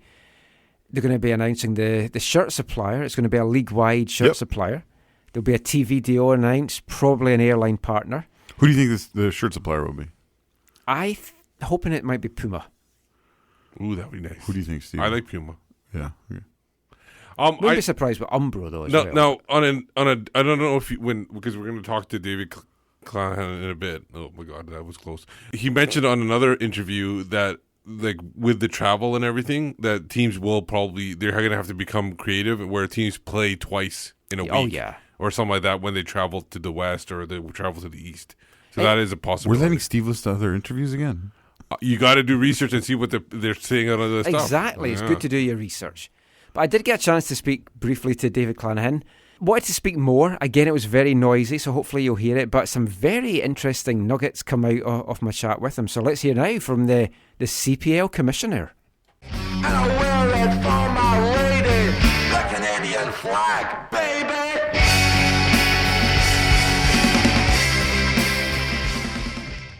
So David, here at the launch of Pacific FC, the whole coast-to-coast thing is now a reality for you. Obviously the hard work starts now because you've maybe still got an 8th team to add, and then you've got the whole season to build for. What's the next thing in the busy schedule for you? Well, the next thing as we kind of knock down the pins, so to speak, is now we're announcing all the coaches, and it's very important to me that the business people have to take a back seat at one point here, right? We get all the glitz and glamour up front, but now the hard work starts because announcing the coaches, they've got to have good bio, they've got to have a good bio, good pedigree. They have to be respected within the soccer community, the football community in Canada, and then from there it's all about players and how are we gonna man out these teams, so to speak, right? And so that'll be our big focus over the next 3-4 months. But the owners, the clubs, the CPL office, they've got some great plans in the works for how we're going to do that. And this is all about taking all of Canada, but also the local communities where the clubs are going to reside, taking those supporters on the journey with us as we build out this league. And it's exciting times like this. I joke with all of my friends. I worked for 37 years in Tim Hortons to learn about business, so I could do what I'm really passionate about and run a sports league that happens to be football at the end of it all. That's fantastic. I mean, I read the article in the Hamilton Spectator, and we've spoken to Paul Byrne on our show as well, and we've talked about like a university draft before. Now, obviously, youth sports is the thing, but in Vancouver we have SFU. A number of those guys played with TSS Rovers the last 2 years. Where do those players sit in your scheme of things? Can they enter the draft? Is that your plan? Yeah. So what we'll do? So it's a very good question. So what we've done is we've designed a multi-tiered plan to make sure that we don't leave any stone unturned, right? And so what we want to be able to do is take players that are known players, that are carded players. We want to understand whether they want to be involved, where they're coming from, because we're getting people from overseas saying, okay, I think it's time for me to come home. I want to play, right? That's interesting. Secondly, it's that next level that are peeking through, right? That are starting to say, hey, I should be there, but maybe there's not enough room for them in some of the bigger teams like the MLS teams right now, either in Canada or in the US, right? So that's another level. Then there's actually the local hometown heroes. And then we've also got the youth sports, so it's university and college people that are there. So all of those things, if you notice, I use those 4 buckets first because that all involves a lot of Canadians. Yeah. And this all goes back to more than 50% of the roster we've agreed has to be Canadians.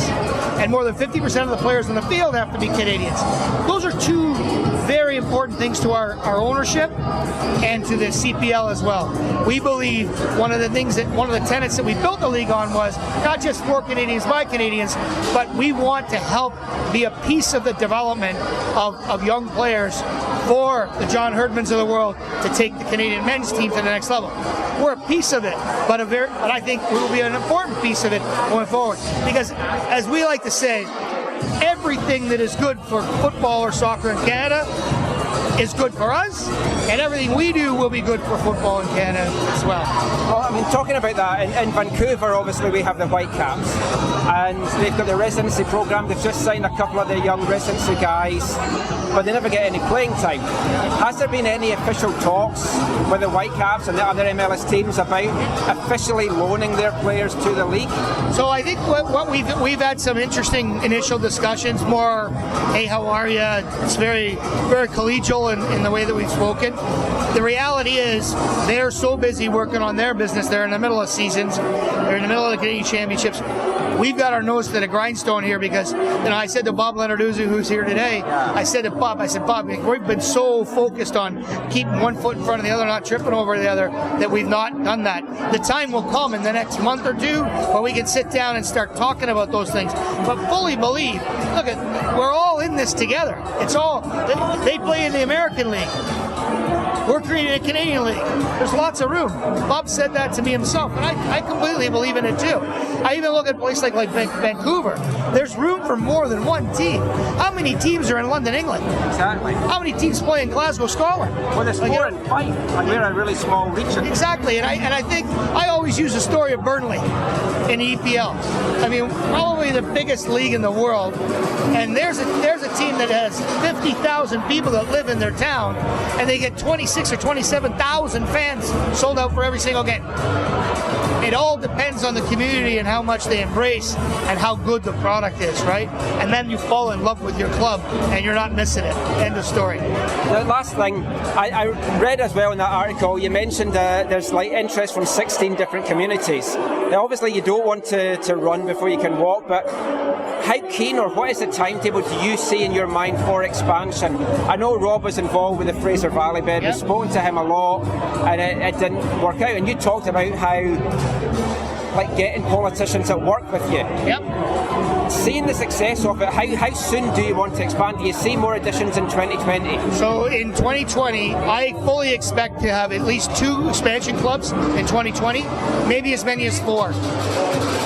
Originally, we talked about a goal of by 2022 being up to 16 teams. I actually think by the time we get to 2026, because that's obviously a big time for us, right? By the time we get to 2026, I think there's an opportunity here to be in a first and a second division with promotion and relegation. That's my big goal. I want to get there because that brings another element to this game that no other sport can really replicate that, right? We've all seen it, right? Yeah, one club does really well, like Manchester City in the EPL this year, and so yeah, you think the hot would kind of cool off, right? But the interest was just as high because what about those bottom 3 clubs? Who's on that bubble? Who's coming up? That just is a whole dynamic to the game, and I think it'll work very well here. And there's a bit of a David and Goliath thing that happens as well, right? So no, I think so. Big goal is, look, how about we get to 26 clubs by 2026, and we're already in 2 divisions. That would be perfect. That would be. Thank you so much. Really looking forward to seeing what the league does. Pleasure talking to you. Thank you so much.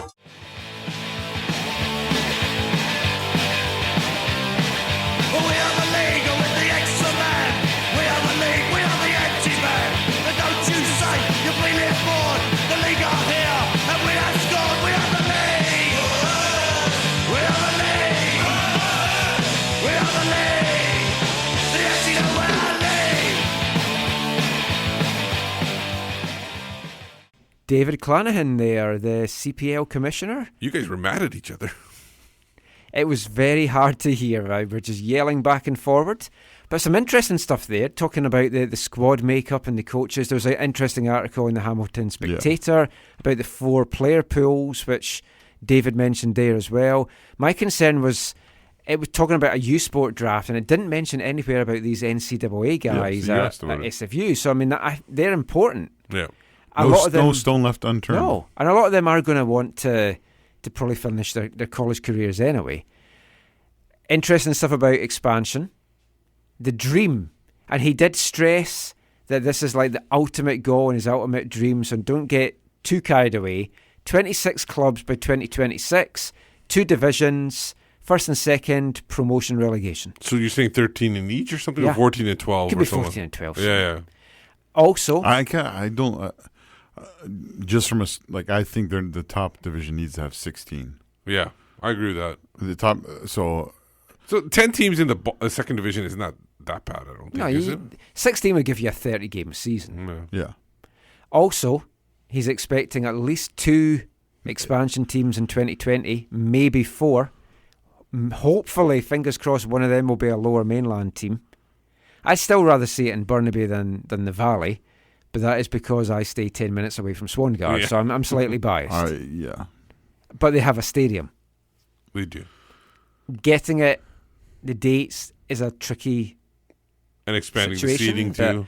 Yeah, but that the seating's the easy part, I feel. I mean, that's not too hard at all. But I mean, just... But what about the track? Well, you can get around that. Just by running. Final thoughts on how the launch went and just... what the league really needs to do now to get people on board, because the folks that we mingle with, folk on our Twitter timelines, these are not the guys that you need to sell this league to. They're into it. It's the general public now that has to be convinced that this is worth going out to watch, putting an investment in, getting their season tickets. I hope it's a success. But the initial launch, if the people that are close to the club or the hardcore supporter, if they're excited about it, that will spread the excitement to the other people. Yeah. Eventually, and I'm excited. It just has to work, and they just need to like get the information out to those people that are casual to show them that this is something worth. Once watching. they start signing players and you see the quality of the squads, I think that's going to be key. If they can attract some of the guys back from Europe as well, that's a good marketing tool from them. They're having to have 6 Canadians on the field at a time is going to be interesting. That is going to affect the quality, I genuinely believe. But that's okay. Like, that's the thing. Like, one of the reasons I didn't like the choice of the name Premier League for the league itself, was I just, well, one, it ties it to England, which is fine in one sense, but is that this is a long-term project. Like, this is a long-term endeavor. This is not, as much as some of these things might happen, they might snowball really quickly at the beginning here with expansion and, moving towards the World Cup in 2026. This has to be a long-term play. You're not going to turn around the fortunes, the Canada's football fortunes overnight. And so this league, with having 6 Canadians on the field at a time, is going to do what Vancouver hasn't done. Toronto has done it a little bit better recently. But you need players to play. Yeah, like the Canadian players need to play. Well, hopefully some of the Whitecaps guys were. Bobby was there at the launch on Friday, so we'll see what happens in the next few months. It's going to be exciting. We've got some interesting chats we're going to have over the next couple of weeks as well. But we'll be back with some more chat after this. I'm David Edgar, and you're listening to the AFTN Soccer Show. Welcome back to Hour 6 of the AFTN Soccer Show on CITR Radio. We've overrun again. Makes me hungry. What else is new? Yeah, makes Steve hungry and have hunger pains. Yes. But you know what would fill that hole, Steve? A chocolate digestive.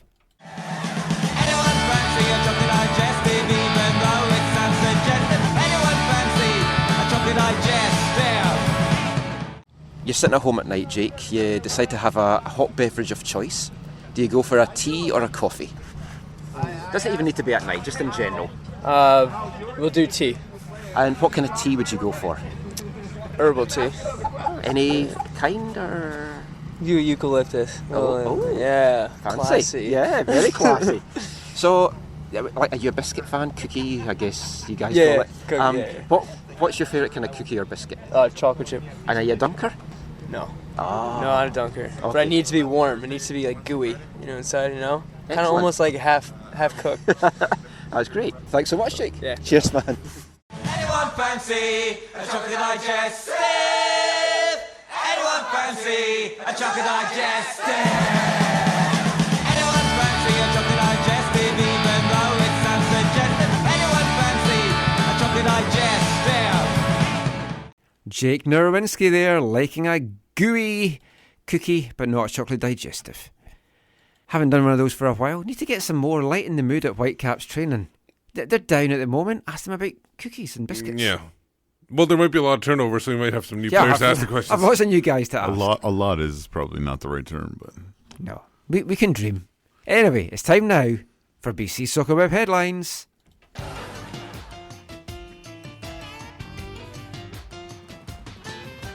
BC Soccer Web Headlines is brought to you in partnership with bcsoccerweb.com, your one-stop site for news, links and a lot more, local, national and international. Make it part of your daily routine. Check out bcsoccerweb.com. And what's been catching your eye in the site this week, Steve? A little bit here and there. First of all, let's talk about a little bit about going back to the World Cup that just happened. Obviously, everybody's going through withdrawals. They revealed the prize money that is going to each nation. $400 million in total prize money for this World Cup, a $42 million increase from the last one in Brazil. It ranged from $8 million for teams that got knocked out of the group stage. Like Germany? Yes. And then $38 million goes to France, who won the World Cup in total. A couple of coaches that are stepping down. Argentinian. Greyhound, they're not doing buses anymore.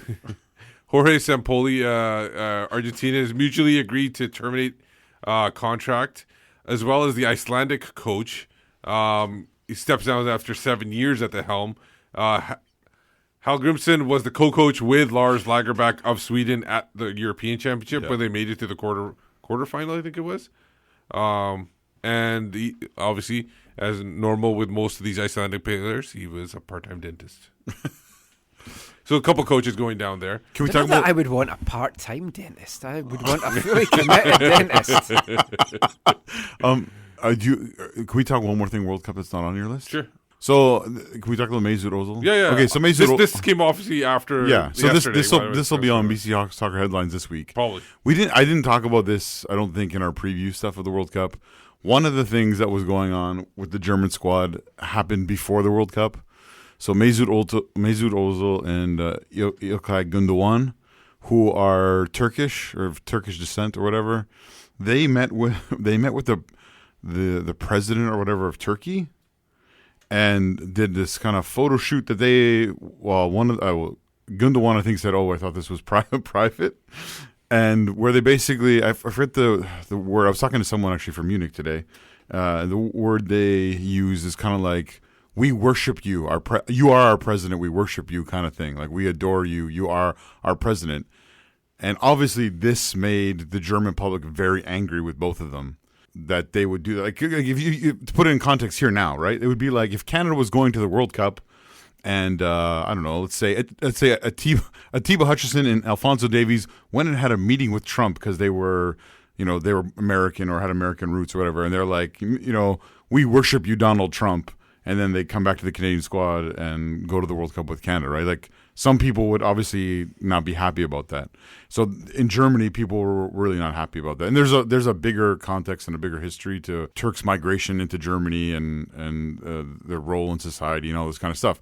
Anyway, like, people were calling for them not to be in the squad, even, kind of thing. And so Mesut Ozil didn't say anything. Gündoğan came out and said, "Oh, like I didn't realize this was going to be a big issue," and he sort of apologized and sort of said, "Oh, I just thought this was a private thing," which I don't know why anyone would think anything's a private thing when someone's taking pictures and stuff and whatever. So what's happened now? Well, what happened at the World Cup is Mesut Ozil was shockingly bad, like really bad. Gündoğan didn't play that much. He's put out a statement now saying, I'm not going to play for Germany anymore because they've been racist toward me. Some of the people within the DFB and some, obviously social media too, probably. He in his statement he says, "I'm not even going to talk about the social media stuff," but he does talk about a fan in the stadium who, made some comments about him being Turkish and not saying nice things about that. I mean, in the stadium with fans, that's whatever. But the things he's saying about a couple guys at the DFB, I mean, if they're true, they're terrible things. The one thing that's disappointment in his statement is he doesn't in any way say, "Hey, maybe it wasn't wise for me to go and do this photo shoot," because in Turkey too, like the Turkish president, from what I understand, it's like he's not a dictator, but it's kind of like, because they had the uprising that was squashed So Ozil didn't say like, "Oh, maybe it wasn't a good idea for me to do this," and I see how it caused problems. And he didn't say I was poor at the World Cup, or I was poor because I was dealing with all the people harassing me about this and whatever. He just said these kind of, I think there was 3 people he mentioned were kind of racist towards me and treated me poorly, and so I don't want to play for Germany again. So I mean, if these people said these things to him, then obviously they're incredibly offside if you read the full statement.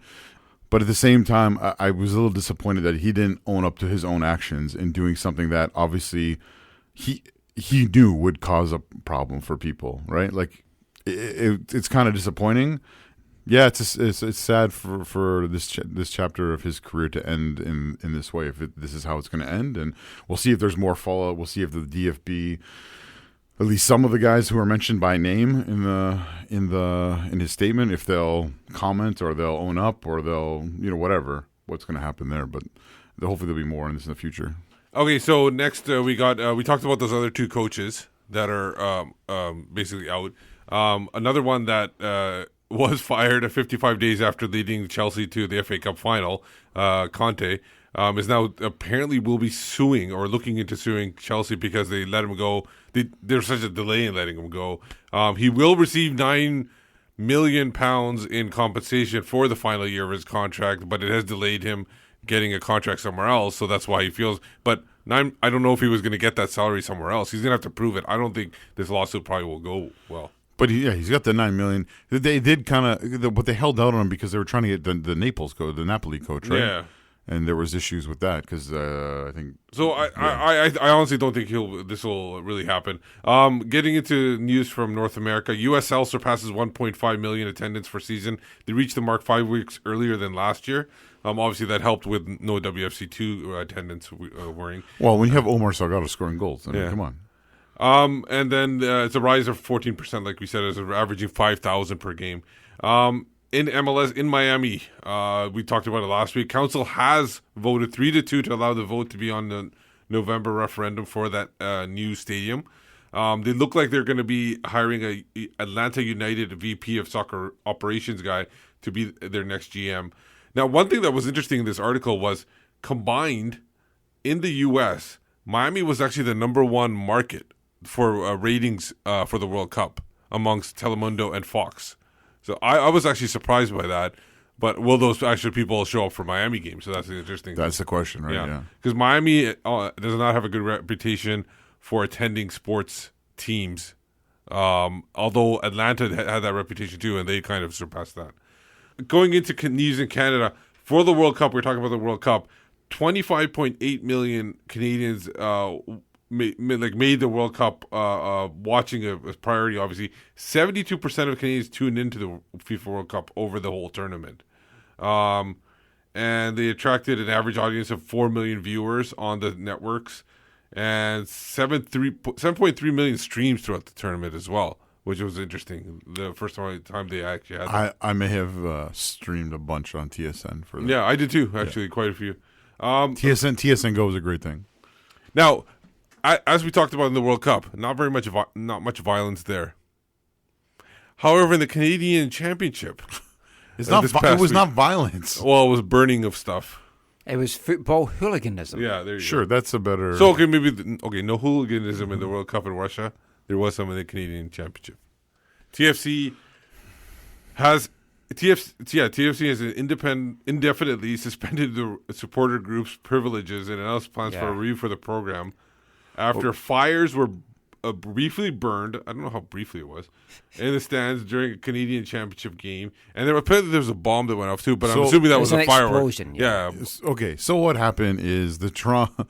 Your friends, people allegedly. Well, I do. There was people I know in the Toronto section. Yes. So, but taking the build a bonfire chant to new extremes. Yeah. Okay, so first off, they lit off flares, which obviously would be an issue for the stadium people. But then the next problem was they threw one of them onto the turf pitch in I don't know, a stadium.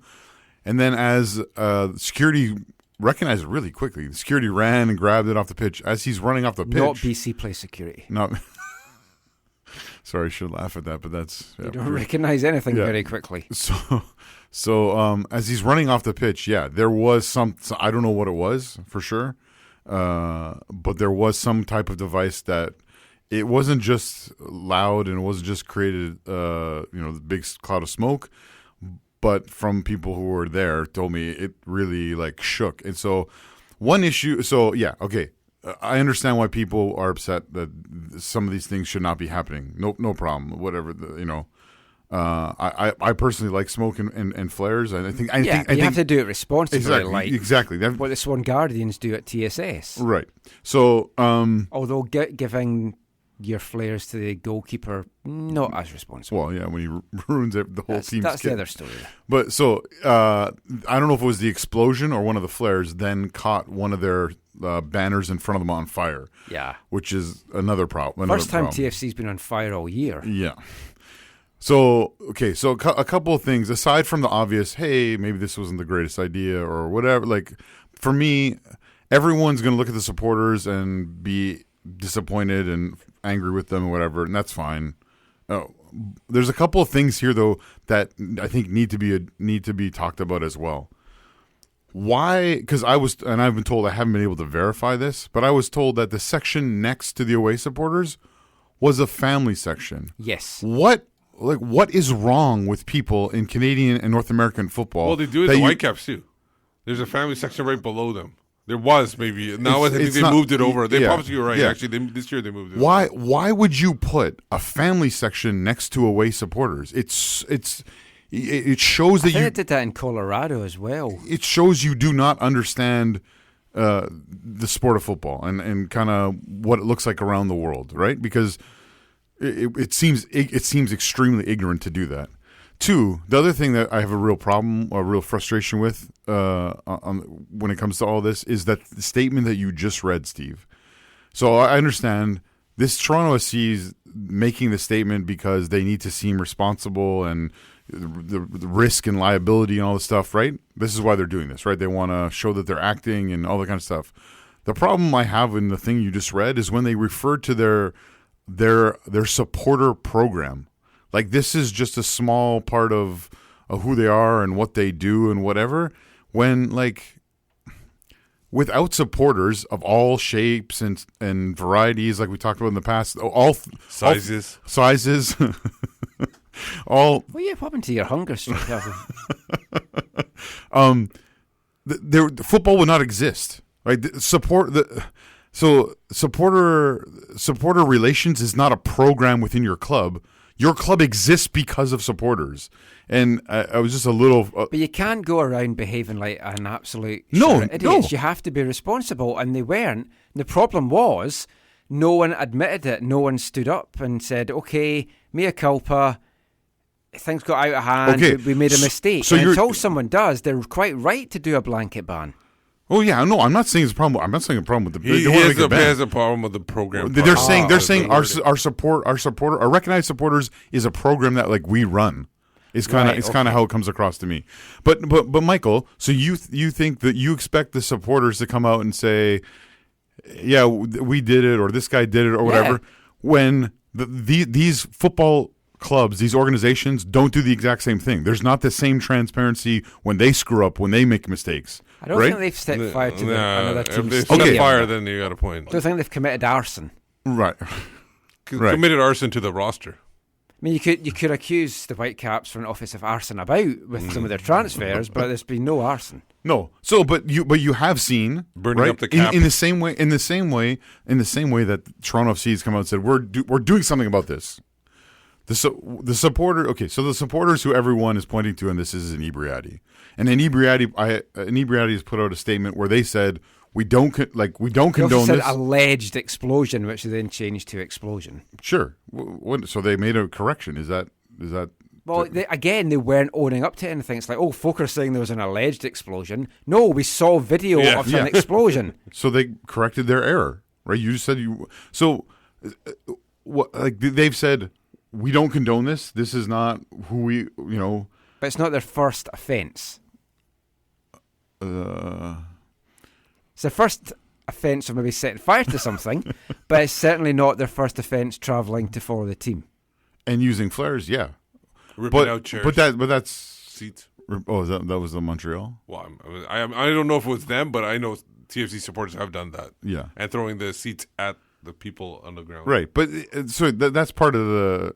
Not part of that. Like that's what comes a little bit when you have ultras support your club, right? Like that's. I'm not saying again. I'm not condoning any of this. I'm just saying this is the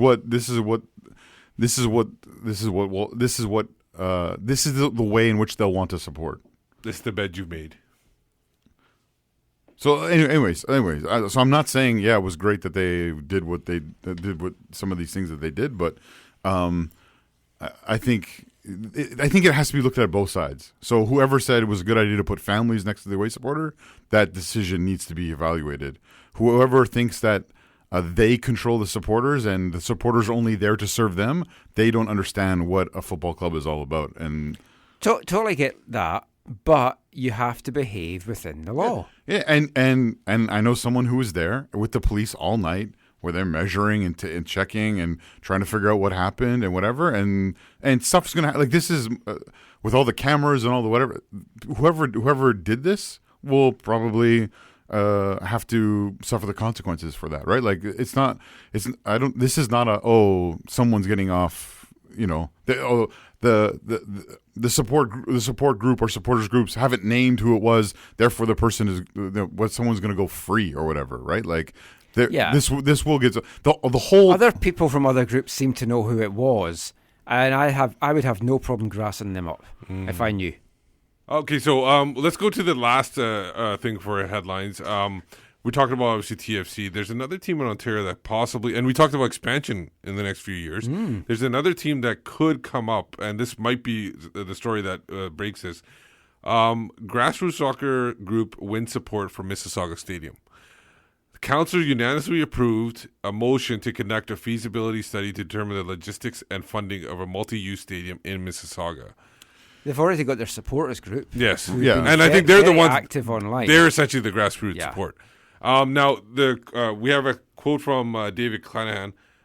We think Mississauga is one of the better cities in Canada for soccer, and we have at least 2 owners who have asked us about putting a team in the city. So they already have ownership ready to go. Yeah. So this Saga City Collective is the supporter group. Rob Dida is a guy who's heavily involved with this. This is where this would be Rudy Schiller's home club. Michael, you know Rudy.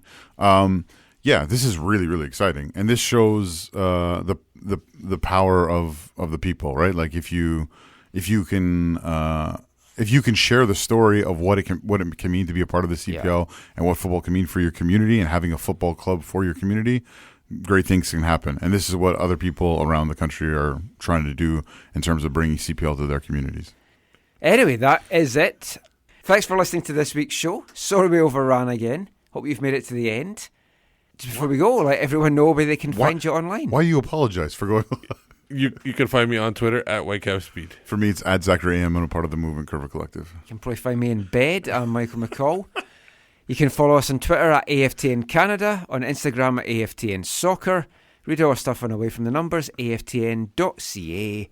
And we'll be back next week, probably talking about the finalised Alphonso Davies deal, the Whitecaps season ending before July's even out, and a lot more besides. So until then, thanks for listening, take care, and mon the Caps!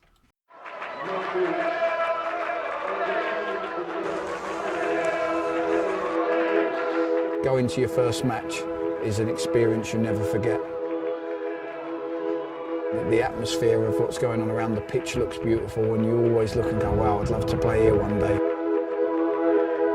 If you get the bug, it's going to stay with you for life.